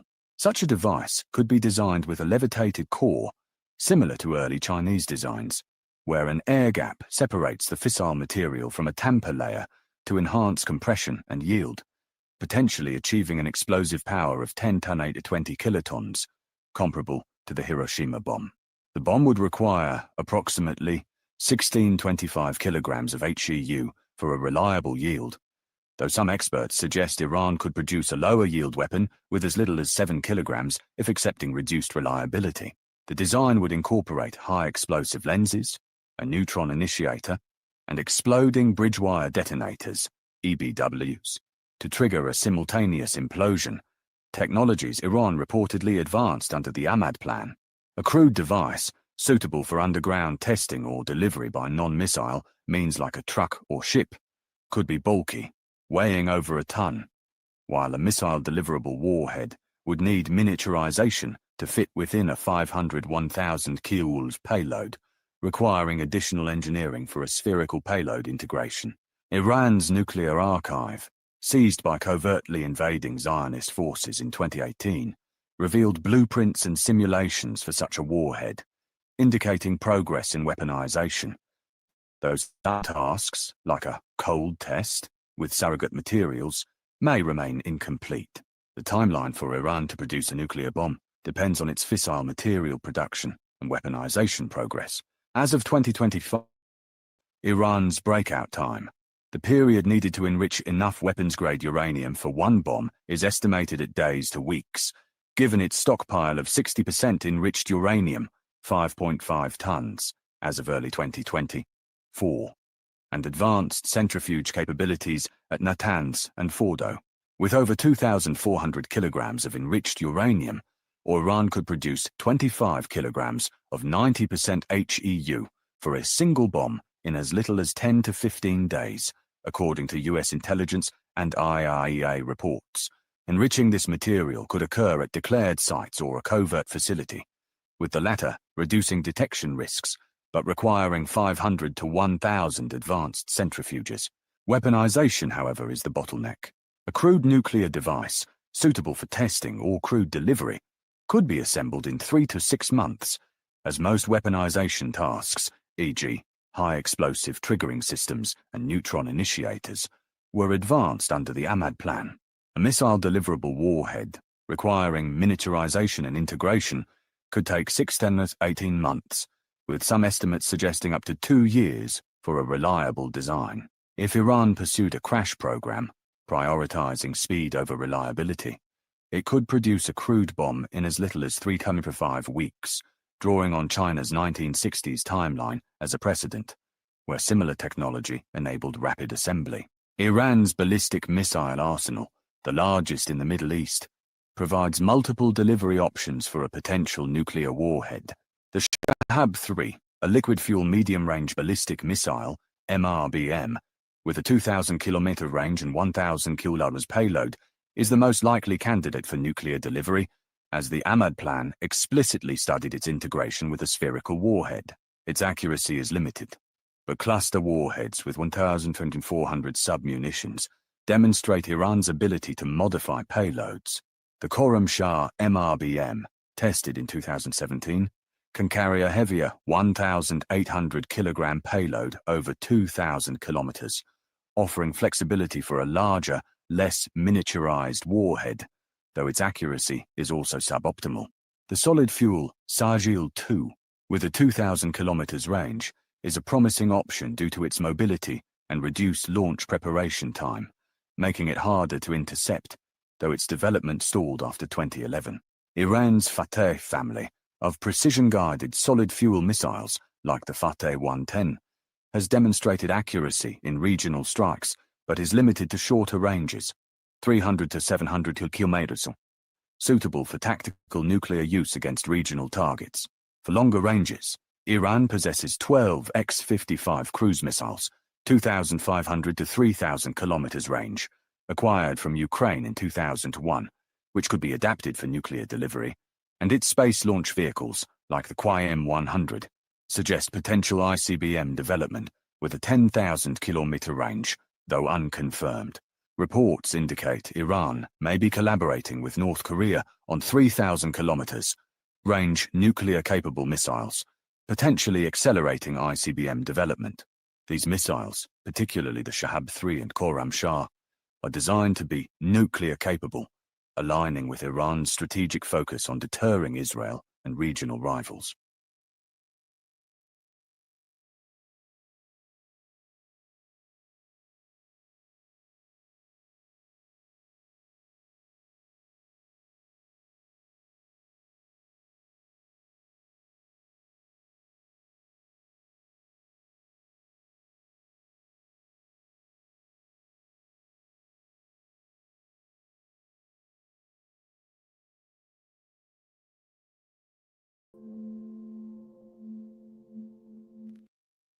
Hi, everybody. Today's Tuesday, June 3rd, 2025, and our friend Professor Morandi is back with us. Welcome back, Professor. Thank you very much, Nima. Thank you for inviting me. Always a pleasure, always an honor. Let's get started, Professor, with the drone attack, Ukrainian drone attack on Russia. And how, when you look at the situation in Ukraine, because whatever happens between Iran and the United States, we have to consider the background, what's going on in Ukraine. And your take on what has happened and how is it going to be perceived by Iran? I think it's pretty clear for everyone that the attack on Russia was with the knowledge of Western intelligence agencies, no doubt. The Ukrainians, Zelensky said 18 months of planning was required for this operation. So the American intelligence, British intelligence, Israeli intelligence, French intelligence did not know that they were planning during these 18 months for such a sophisticated and enormous operation? Impossible, especially since the Americans are the ones who completely, and the West, restructured and rebuilt the Ukrainian intelligence agencies, both the military and non-military. So there's no doubt that the Americans knew. Now, I think it was Axios that said that the US knew, and then it retracted, and then I think CNN said something about the US Secretary of Defense having knowledge, and then they retracted, if I'm not mistaken. But there's no doubt that they knew what was happening, and there's no doubt that they were in one form or another involved. On the other hand, you have an agreement between the Russians and the Americans over strategic bombers. In order to prevent any misunderstanding, they have to be on the surface. They have to be visible to satellites so that they don't suddenly take off with nuclear weapons and attack the other side. So both sides have to show their strategic bombers. They have to be visible to each other in order to prevent a misunderstanding, a miscalculation, and a potential nuclear war which would end life on this planet. And then the Americans allow their proxy to go and strike those strategic bombers. That is a violation, a very dangerous and enormous violation of their own agreement. So how should Iran view the situation? The Americans violate all agreements. So it's almost impossible to negotiate with them because they're constantly flip-flopping, especially under Trump. And they're constantly moving the goalposts, especially under Trump. Not that the previous presidents weren't like that, but Trump has taken all of these to the extreme. Constantly flip-flopping. We saw that with the trade, in the trade war. We saw that on Ukraine. He was supposed to end the war within 24 hours. And now it's getting worse. We saw that we saw how he undermined his own agreement. Witkoff negotiated a ceasefire deal, and then a couple of weeks later, Trump said Palestinians must leave Gaza. They must be ethnically cleansed. Or we saw the recent agreement that Hamas and Witkoff agreed upon, and then Netanyahu, the Israeli regime, rejected it, and Witkoff changed the deal and sided with these genocidal maniacs. And then we see this incident, this major incident. So how can Iran negotiate with Americans when they're constantly shifting their position and flip-flopping and moving the goalposts? And B, if you have a deal, how do you know that the Americans are going to commit themselves to the deal? How do you know that they're not going to violate the deal? How do you know they're not going to just tear up the deal 2 days later? How do you know Trump is not going to post something on Truth Social the next morning or the next evening? Or as you and I are speaking now, how do you know that he hasn't posted something on Truth Social that changes everyone's calculations. So what it does is that it creates further mistrust. It makes the possibility of any deal with the United States more difficult. And I think it's not just Iran. I think this is going to intensify the war in Ukraine. It's going to make it more bloody. It's going to make the Russians will obviously retaliate in some way or form, although they're not like the West. The Russians are actually like the Iranians. They have the patience, they're calculated. They're not going to do anything rash. It's the West that's always pounding their fists on the table and threatening people with death and destruction and misery and sanctions and that sort of thing. But without a doubt, the Russians are going to punish the Ukrainians and they're going to deal with Americans in a different way. So US behavior under Trump, I think, is very destructive for the United States itself. It's going to make the United States less, it's not respected at all in the moral sense because the world sees the United States as being behind the Holocaust in Gaza. But it's not going to be respected in the sense that anything that the US government says is not necessarily going to be taken at face value. Well, it's not going to be taken at face value by anyone else, by any other leader or official across the world. I think the both conflicts in Ukraine and in the Middle East are somehow similar because the players are the same on the other side, the opposite players. I'm talking about the United States and together with Europeans. When it comes to Ukraine, do you feel that Donald Trump is just somehow giving up on reaching a deal with Russia? That's why he's not right now a mediator, is somehow facilitating the negotiations between the two parties. He said that after the last phone call, which we know what has happened after that phone call, he called Vladimir Putin crazy and all of that stuff. And when you look at the way that he's behaving, do you think that he really wants a Ukrainian settlement? Because there is no sign. I don't see anything coming from the Zelensky administration being interested in reaching a deal. Well, it is quite stunning that after the phone call, which I think was around 2 hours, the relationship has been getting worse so quickly. And there was no sign of that after the phone call itself. The readout and the explanations provided both by the Trump regime and by the Kremlin showed no indication of the two leaders being hostile towards each other or attacking each other or threatening each other. So you would expect that after two world leaders speak on the phone, that the relationship would at least remain stable.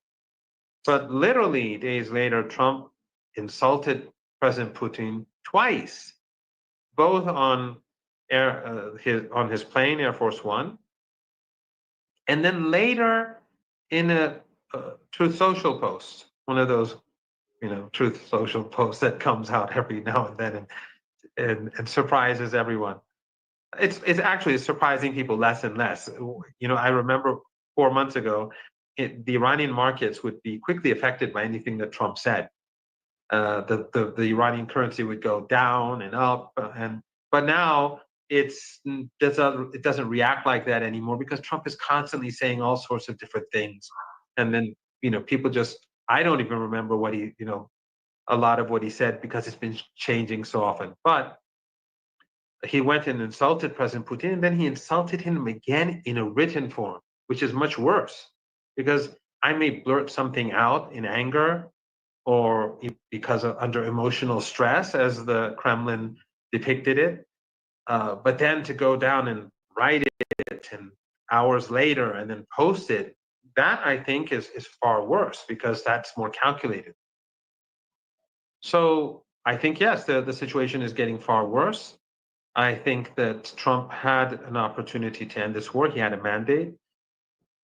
He could have prevented the deaths of hundreds of thousands of more people.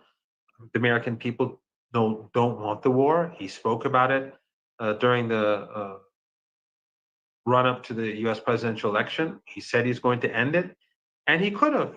He had the authority to do so because people voted for him. He won all the swing states. He won the majority. It was a pretty convincing win, and then he refrained from doing so. In my opinion, and I'm just speculating, I think he's weak. I think despite all the bluster and the bombastic language and the fact that he behaves like a mafia chief, a mafia boss, I think he's a weak president, and I think he's deeply influenced by the people around him.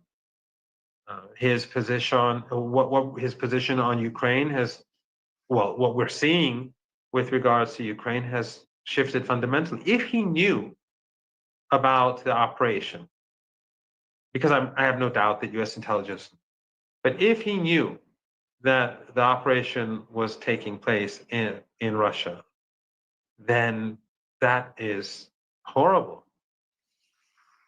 If he didn't know, that's just as horrible.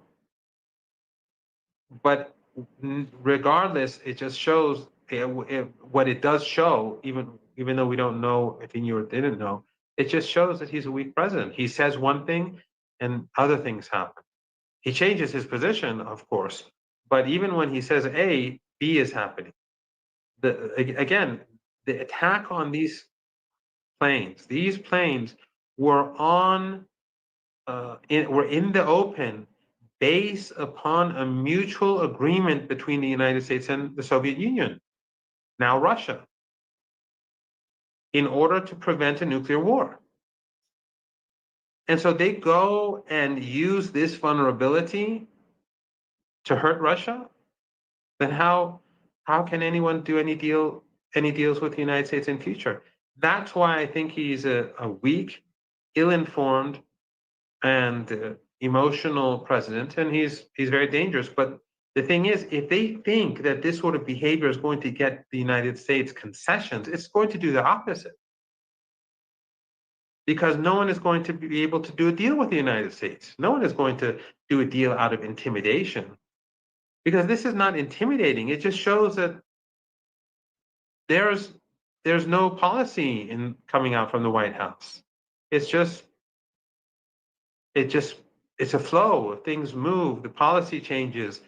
They say A one day and B the next, and then do C the day after that. Yeah. By the way, the news on the case of Iran, on the negotiations between Iran and the United States, when you look at the news, Witkoff said they cannot enrich uranium even 1%. CNN says the US is no longer asking Iran for zero enrichment.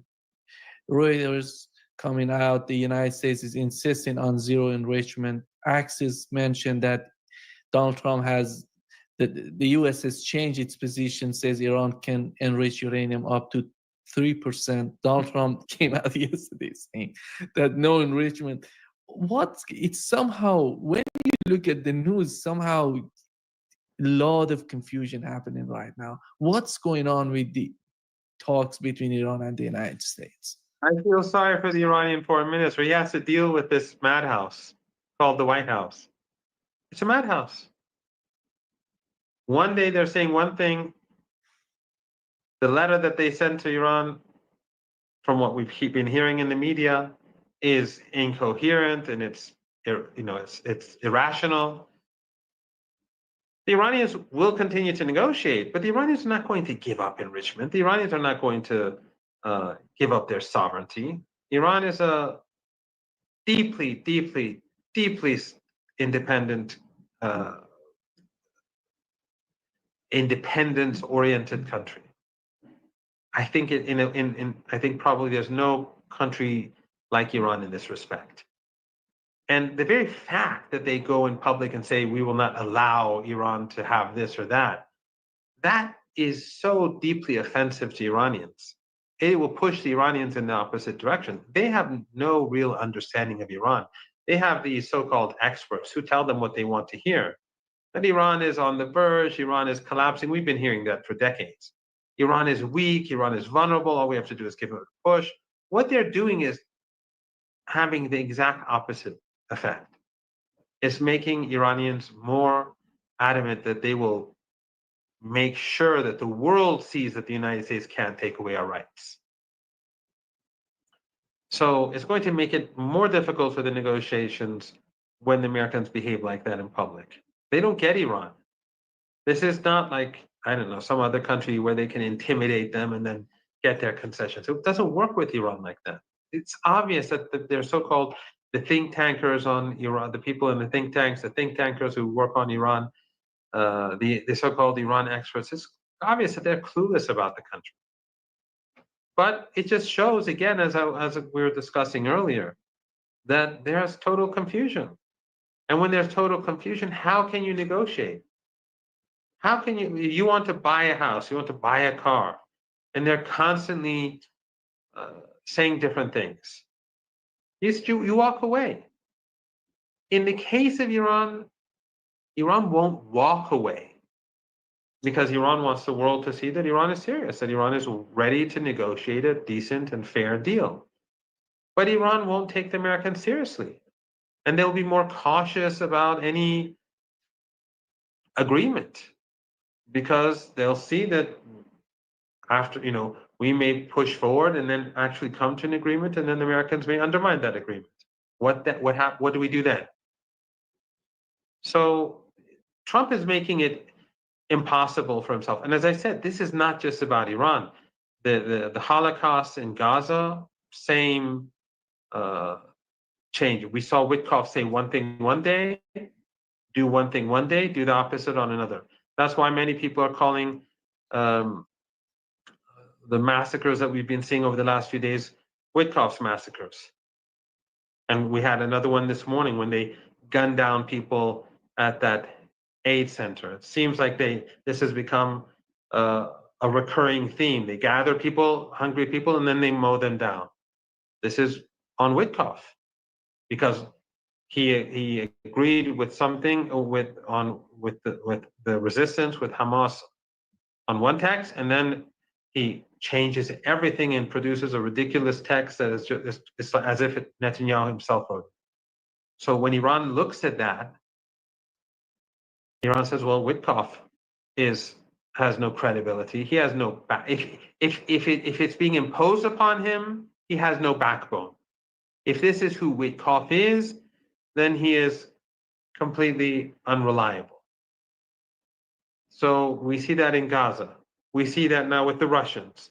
We see that with the Chinese. How is Iran supposed to react? It's obvious.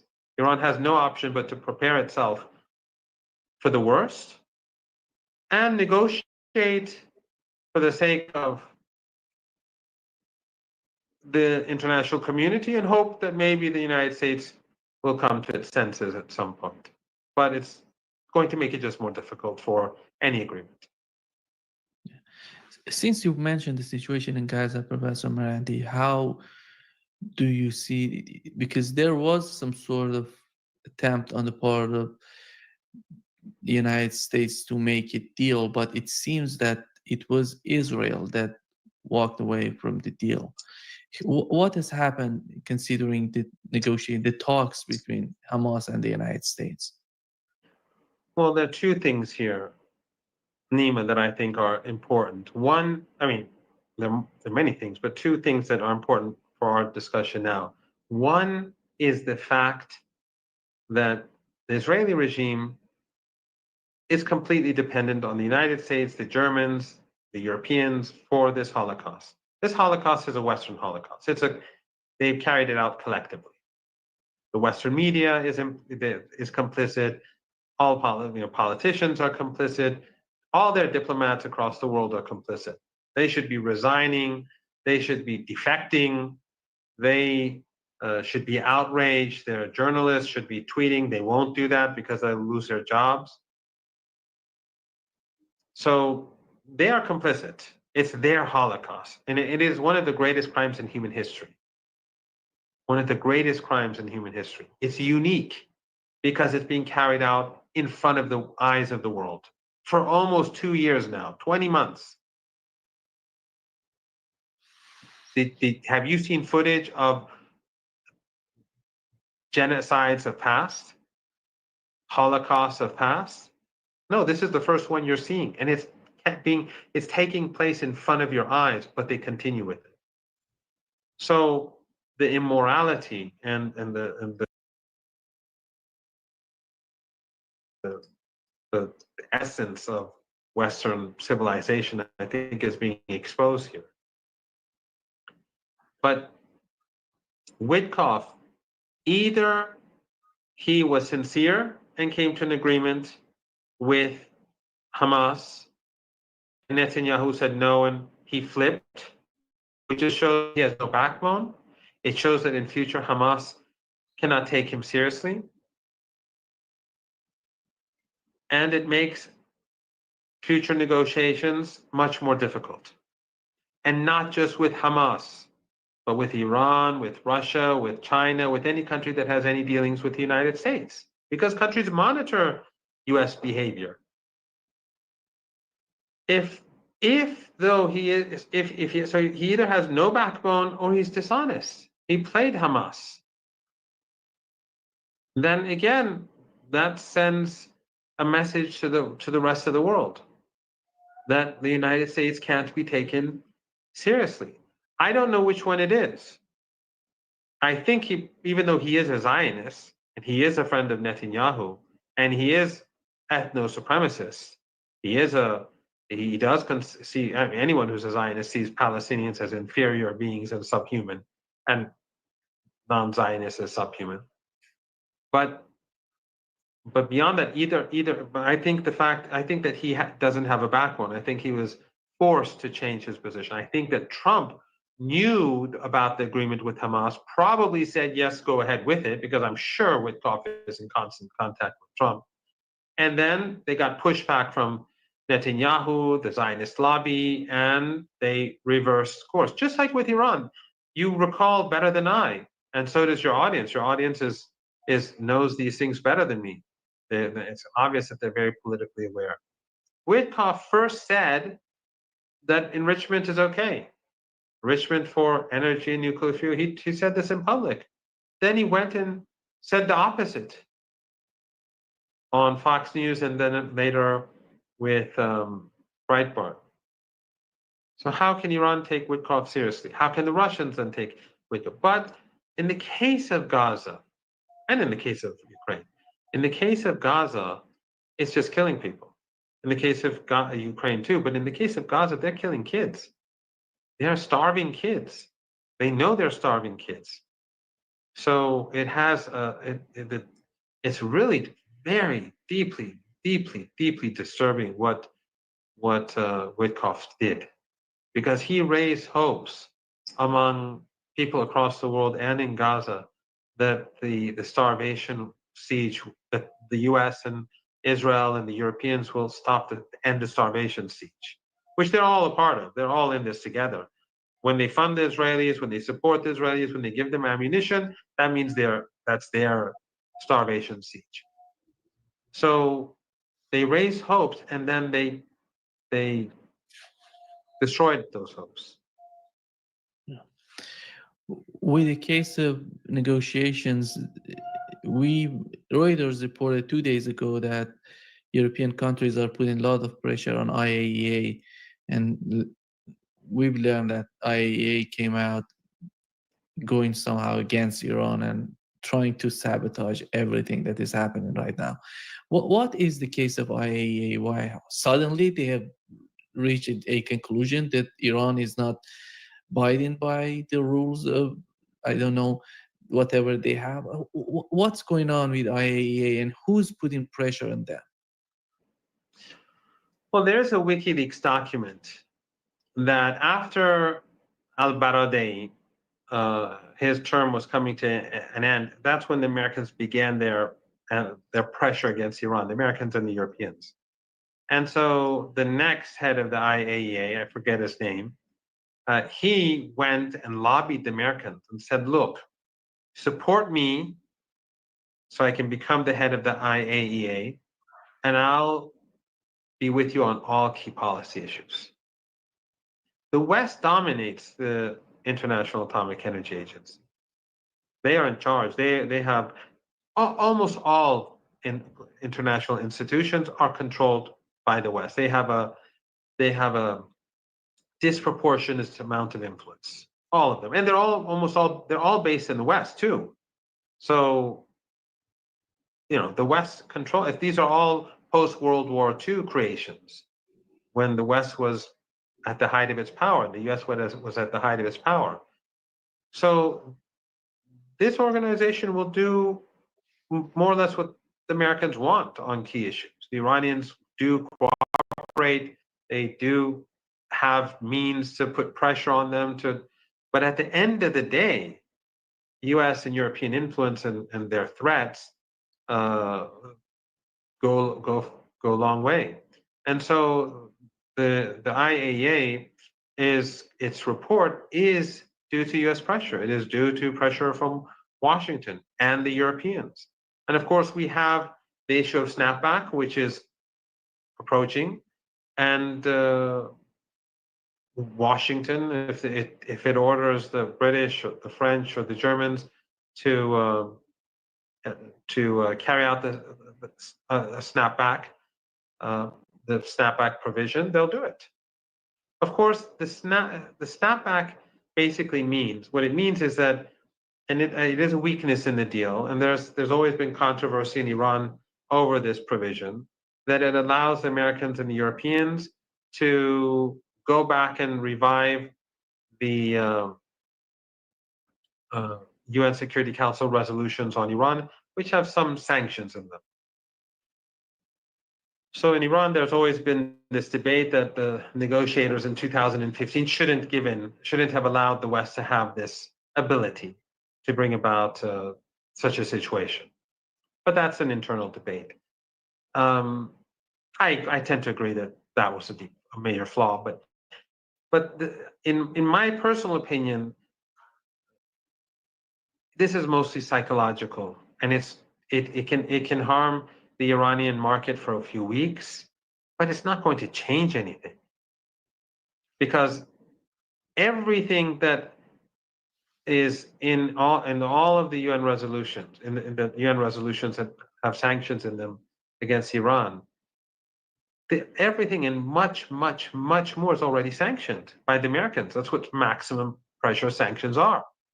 The Americans have enforced a sanctions regime that includes everything. It includes medicine. It includes food.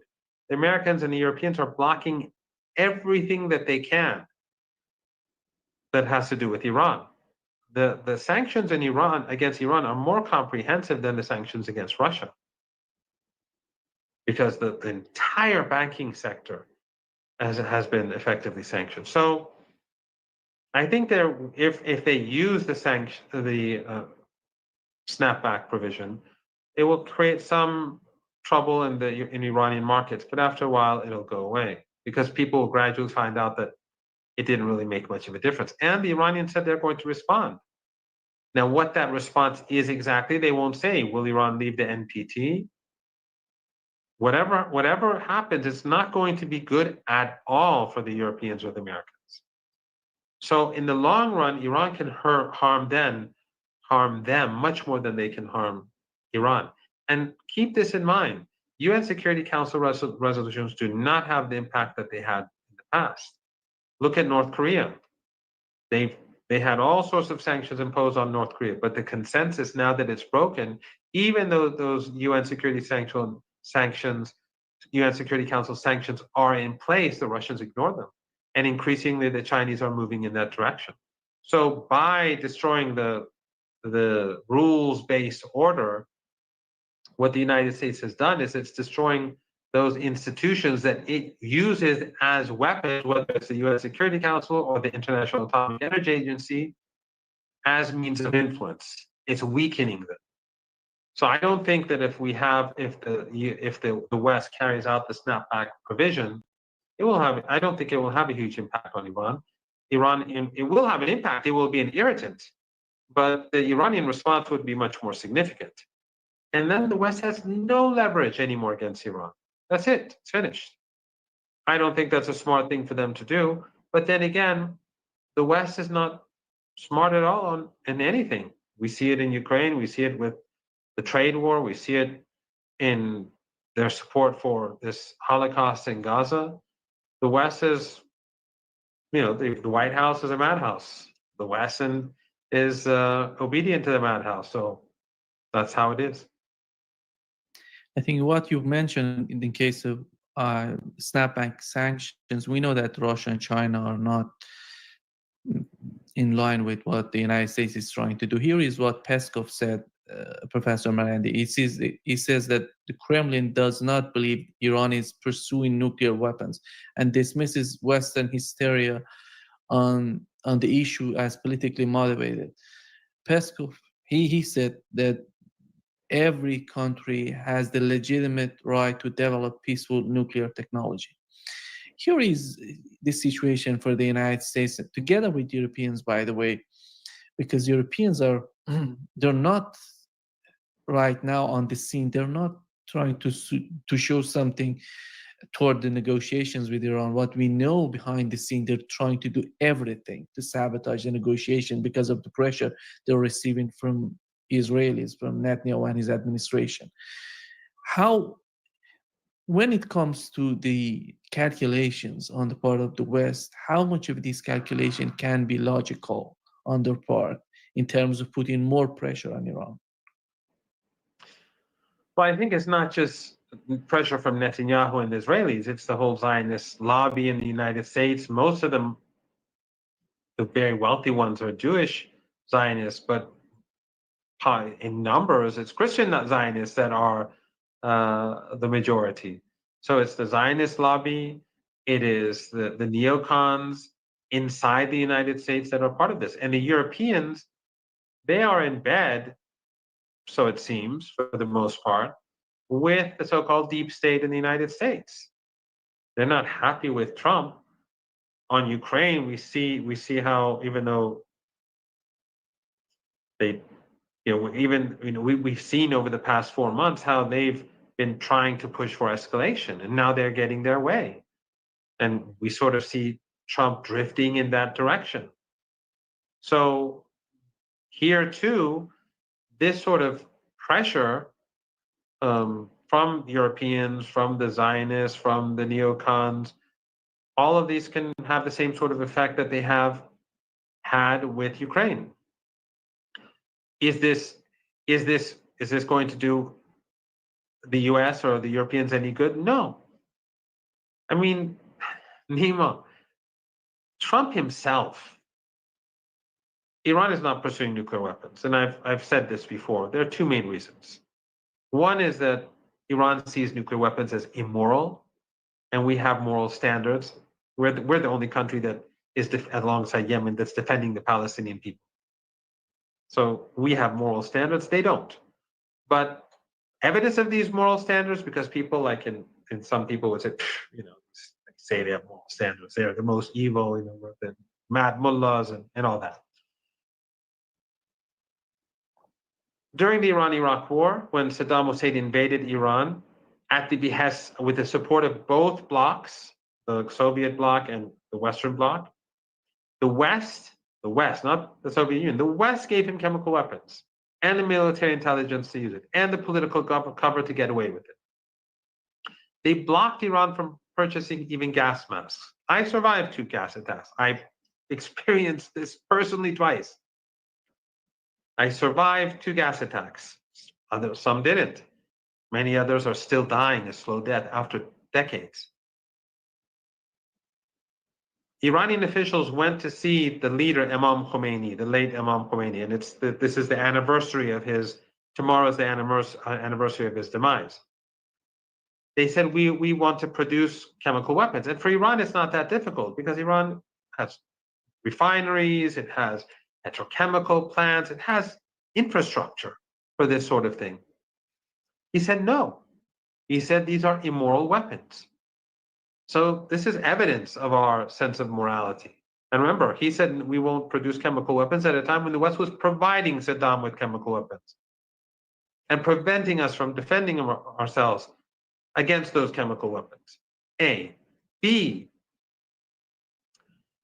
if Iran produces a nuclear weapon, because many people we see online saying that Iran, it's really amazing how the Western narrative against Iran is collapsing, and the Qatari, Saudi, regional anti-Iranian narrative, which is a Western narrative, a link to the Western narrative. All of these media outlets, hundreds of media outlets in Arabic, funded by oil and gas rich regimes, Erdogan, the United States, the West, the Israelis, all of them have these anti-Iranian narratives, demonizing Iran. They've been doing that for decades.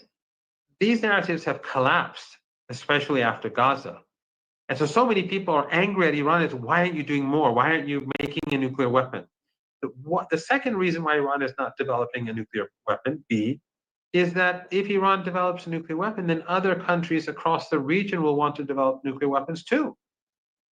Central Asia, the Caucasus, West Asia. That is going to make the world a much more dangerous place, because a lot of these regimes are unstable.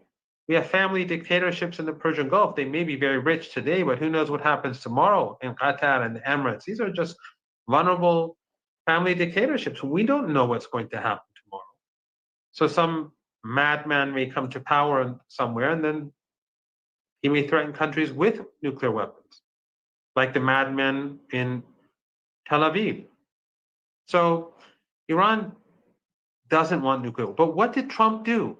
He tore up the deal, so he forced Iran to restart much of the nuclear program and advance its program, develop it into something much bigger and better and more and very high tech. Iran now has one of the most advanced nuclear programs in the world. So Trump, by his own standards, has pushed us closer to a nuclear weapon. And then, more recently, you saw Dr. Larijani, who was an advisor to the leader, and Dr. Kharazi, another advisor to the leader earlier, basically saying that if our nuclear sites are attacked, we'll develop a nuclear weapon. So the deep state in the United States, Trump, all of them combined, they are, it seems like they want Iran to have a nuclear weapon. They've been pushing Iran in that. Iran is saying, we don't need a nuclear weapon for the reasons I told you. We want nuclear energy. We want the technology. We want the world to know that we have capabilities, but we want to power our nuclear power plants. And why is Iran adamant about being self-sufficient in energy? Because years ago, Iran, there was a shortage of gasoline in the country. Iran's gasoline and energy is heavily subsidized.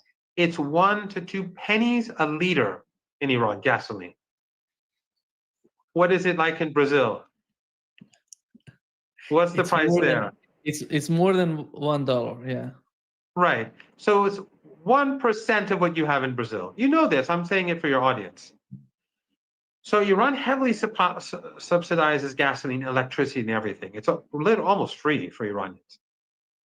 So there was a shortage of gasoline. The Americans wanted to sanction to prevent Iran from importing gasoline. What would have happened? It would have created an economic crisis because all countries run on energy. So Iran immediately went into crisis mode. They had to build refineries, but before those refineries were built, they had to redefine the work done in some of these in some of these petrochemical plants, so that they produce the gasoline. The quality wasn't good, but they had the gasoline to prevent the Americans from carrying out that plot against the country. So Iran says, we want to build more nuclear power plants. We already have one. We want to build a number of plants because we want to desalinate water. You know there's been a drought for years and global warming. They want to bring in water from the Indian Ocean and the Persian Gulf for central Iran. They want to desalinate the water for consumption because of the shortage of water. They want to produce electricity as well for the economy so that people can have a decent life. What if Iran has 4, 5, 6 power plants and then the Americans block Iran from purchasing nuclear energy? And you know nuclear power plants are very expensive. The energy is cheap, but the investment is very steep. So I have to pay a lot of money to get those power plants, and then when you use them, it's inexpensive. So you pay all this money and then you can't use them. So you have an economic crisis. You wasted all your money. Why? Because you were dependent on the courtesy of Western powers, the decency of Western powers. So Iran says, no, we're not going to. We have to be able to produce our nuclear energy. We don't have to necessarily produce all of it ourselves, but we have to have the ability to produce all of it ourselves so that they cannot weaponize nuclear fuel, so that they cannot, just like we don't want them to be able to weaponize gasoline or anything else against us. Yeah. Just to wrap up this session, Professor Marandi, I think the pattern, the attitude on the part of the Trump administration, you look at the tariffs, look at the conflict in Ukraine, look at what's going on between Iran and the United States, it's the same. Nothing positive coming out of these sort of activities on the part of the United States. That's the main problem. That's the main issue. And nobody is optimistic about Donald Trump himself and his attitude. Yes, I think this is a dangerous situation in the sense that Donald Trump has failed on all fronts. He's failed in his economic policies, he's failed in the tariff wars, he's failed in Ukraine, he's failed in the region. He's just as now seen as just as genocidal as Biden was during his reign, Genocide Joe. So that could lead to a dangerous situation. That could make him look for some win. There is no win in any conflict with Iran. I don't believe there will be war, but there could be conflict. There could be some sort of military conflict, but a conflict like airstrikes and missile strikes are different from war. War means what we see in Ukraine. Airstrikes, that is not impossible. It is possible, but it's not something that the Americans will win. Iran has very powerful air defenses. They're even more powerful today than they were 6 months ago. And don't believe the nonsense about the Israelis destroying Iranian air defenses. If they had destroyed Iranian air defenses, why did they stop? Why did they just begin a bombing campaign then? Was it out of the human decency that Netanyahu decided not to bomb Iran? We see his human decency and the human decency of these Zionists in Gaza every day, 24 hours a day. Because it's nonsense that they brought down. They never even dared to get near the Iranian border. They fired their missiles from 100 kilometers away, deep inside Iraq. So the Americans may, if they strike, their planes will be very vulnerable. They'd have to fly over Iran, probably from Diego Garcia. They could lose their planes. And then Iran will strike back. And Iran has many options because the Americans have assets across the board. And many of them are in these glass palaces, these family dictatorships in the Persian Gulf region. A single missile, if they strike an American asset, and it doesn't have to be a military asset, by the way, in one of these countries, the global markets will be in turmoil. Just a single strike. That's a single rocket. Even before Iran strikes back, if the Americans carry out an attack, the global markets will go haywire. But then the Iranians will respond, and it will be heavy-handed. So the Americans, if they're looking for a win against Iran, they're not going to get it. And they cannot destroy Iran's nuclear program, have no doubt. It's too deep and too well protected. They can do damage. But then Iran will leave the NPT, and Iran will take a different direction. They've said they will do that. So it will be another loss for Trump, a major loss, a catastrophic loss. So it is dangerous. But then there's also this other option. Who knows? Maybe Trump will find out that he needs to be reasonable on some front and do a deal so that he can tell people that I've done something. Because so far he's done nothing. The situation inside the United States is not good. U.S. relations with countries across the world are not good. Everything about Trump's presidency has been a failure so far.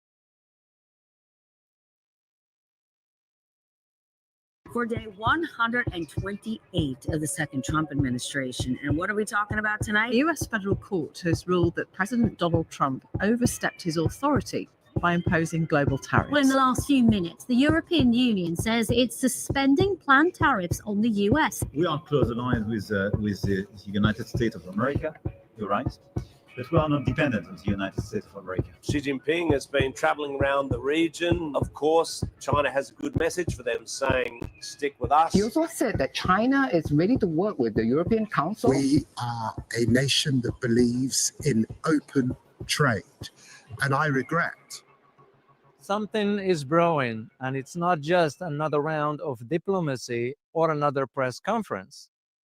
It's on a full-scale economic standoff, one that could reshape the global power structure.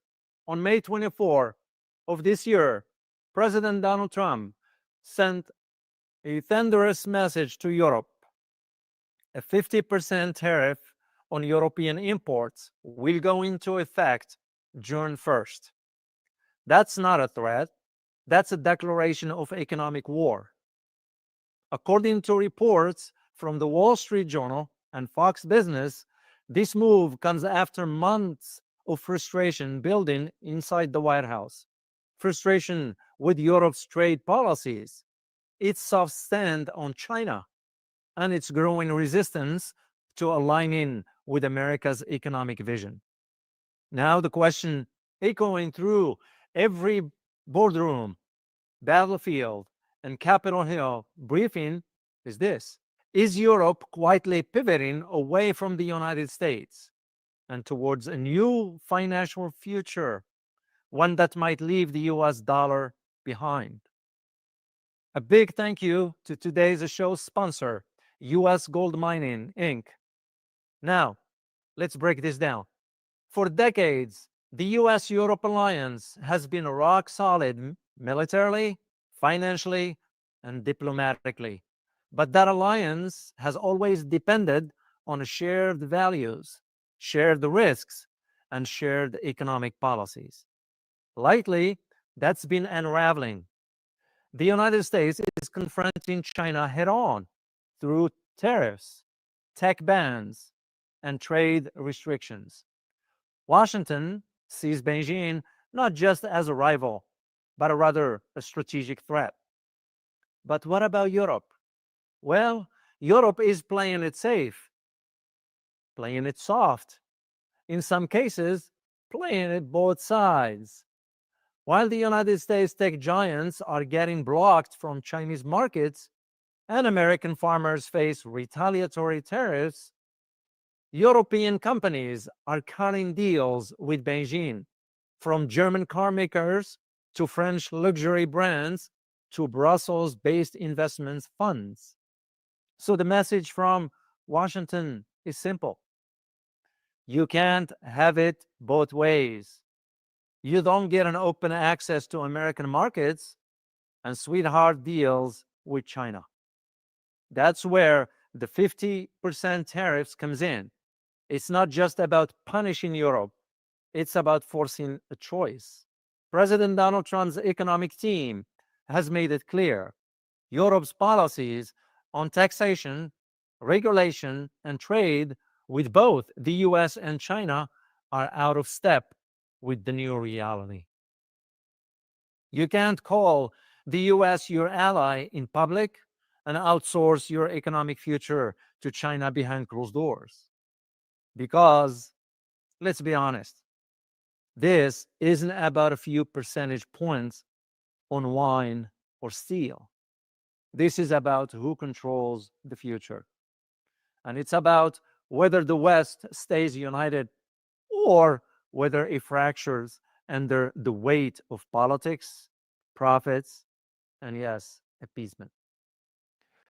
But there's something much bigger here, something financial, something global. Washington insiders are asking the one question nobody wanted to hear. Is Europe preparing to move away from the US dollar? Because when you look at the signs, it's hard not to wonder.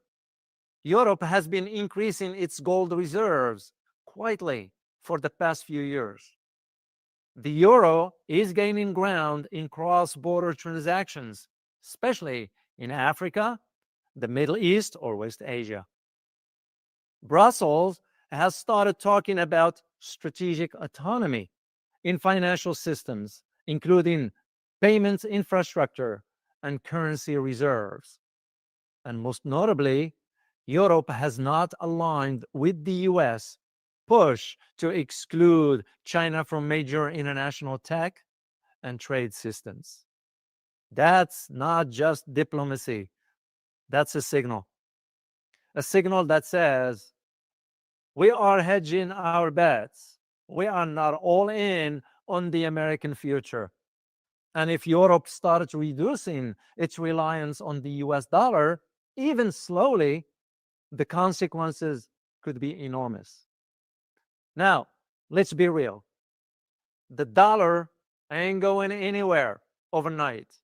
It is still the world reserves currency, still backed by the most powerful economy and military on the planet. But make no mistake, the cracks are showing. And if the United States doesn't get serious about protecting its financial leadership, those cracks could become fractures. And that's what Trump understands, according to some. He's not just playing politics with tariffs, he's playing a long game, a hardball strategy to force Europe off the fence, because in a multipolar world, strength matters more than style. Decisiveness beats diplomacy. And yes, loyalty must be earned or enforced. So, what should we as Americans take away from this? First, this isn't just about trade, this is about power. Second, Europe may be our ally, but that doesn't mean they are on our team economically. Not when they are flirting with China, resisting pressure, and considering financial independence from the US led system. And third, the US has to wake up to the reality that global leadership is not a birthright. It's something you fight for every single day with bold action, strategic partnerships, and yes, economic force when necessary. Here is the bottom line. The 50% tariff threat isn't just about punishing Europe.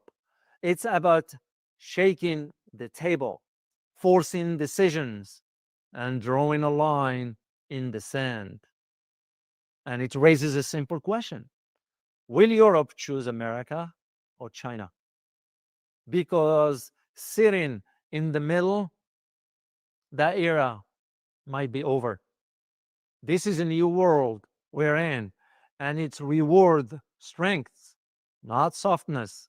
And for the United States, now more than ever, that strength begins with understanding who stands with us and who just standing nearby. But there is a twist most people haven't thought about. What if Europe wants the US to overreact? Just think about it. A 50% tariff from Washington gives Brussels the perfect excuse to say, and I quote, "We didn't leave the dollar, America pushed us out." End of quote. Behind closed doors, Europe has been itching to break free from America's financial grip. They've experimented with non-dollar payment systems. They've questioned US sanctions. And now Trump just handed them the narrative they need. We tried diplomacy, but the US turned hostile. In other words, tariffs. It might not just be retaliation. It might be the trigger that helps Europe justify turning east towards China, the yuan, or even a new financial system altogether. So ask yourself, who's really playing who? Because if this is a chess match, it's not clear the US is the one making the next move. And while Washington and Brussels battle over tariffs and currency influence, something else is happening quietly in the background. Investors are already picking sides, but they are not doing it through diplomacy. They are doing it with their money, because in the middle of all this uncertainty, one asset is breaking out with force: is gold. While world leaders argue over trade routes and financial systems, smart capital is rushing towards something far older and far more reliable. Gold has experienced a remarkable surge in 2025, significantly outperforming major equity indexes.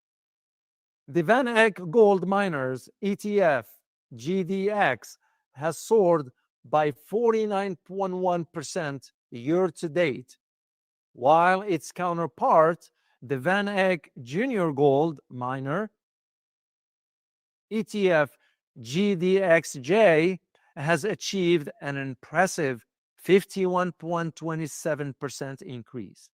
The SPDR Gold Shares ETF GLD, which tracks the price of gold bullion, has risen by about 27.93%. And the iShares Silver Trust SLV has gained 13%. In stark contrast, the NASDAQ 100 index has experienced a slight decline of 0.46% year to date. These diversions highlights a significant shift in investor sentiment, with many turning to precious metals as a hedge against economic uncertainty and market volatility. The robust performance of gold and silver assets underscores their enduring appeal as a safe haven investments in turbulent times. This leads me to talk about today's show sponsor, Goldmine Inc., NASDAQ stock ticker USGO. On January 20th of this year, President Donald Trump signed an executive order called Unleashing Alaska's Extraordinary Resource Potential. It reads, and I quote, "The state of Alaska holds an abundant and largely untapped supply of natural resources, including, among others, energy, minerals, timber, and seafood." President Donald Trump indicated he wants to develop Alaska's resources to the fullest extent possible. The executive order directs U.S. policy makers to fully avail itself of Alaska's vast lands and resources for the benefit of the nation. As you can see in the graph, gold stocks have a tremendous gap to close compared with gold's spot price, which has soared. I am bullish on the gold stocks sector right now. Bank of America's chief investment officer is predicting a weaker dollar cycle, as you can see in the chart below. With no debt and approximately 3.9 million US dollars in cash and cash equivalents as of December 31st, 2024, and a project in Alaska, the sponsor of today's video is US Gold Mining, trading on a NASDAQ stock exchange with the ticker symbol USGO. The stock is trading as of early May, some 40% below its all-time high. At its April 2023 IPO, gold was worth $1,930 an ounce. Now, gold is trading at an all-time high. Yet, USGO's share price is still around its IPO price, down 40% from its all-time high. Their flagship Whistler gold, copper, silver project includes 3 gold deposits with combined estimated mineral resources of 6.5 million ounces of gold, equivalent in the indicated category, plus an additional 4.2 million gold equivalent ounces in the inferred category. One shareholder owns 80% of the company. So this is a very unique scenario. The most critical developments, and in my personal opinion, and a potential value driver, comes from the Trump administration's attitude towards Alaska. So this is Mike Dunleavy, the governor of Alaska with President Trump, and below with CEO of U.S. Gold Mining Inc. and on their Whistler projects in Alaska. Tim Smith, the CEO, came to the U.S. gold mining from Newmont, a 100-year-old gold producer, one of the largest gold mining companies in the world. He also worked for Caminac, which discovered the coffee deposits in the Yukon and advanced the resource until Gold Corp acquired it for 520 million Canadian dollar. One of the most significant buyouts of the past decade. The CEO of the U.S. Gold Mining Inc. was part of the team that sold the Coffee Gold deposits, which was owned by Caminac. He sold it to Gold Corp for 520 million Canadian dollar in 2016. And while we are talking about different projects where outcomes could be different, this is the reason he was recruited to become CEO of USGO, so that he can utilize his skill set and work towards similar goals for U.S. gold mining.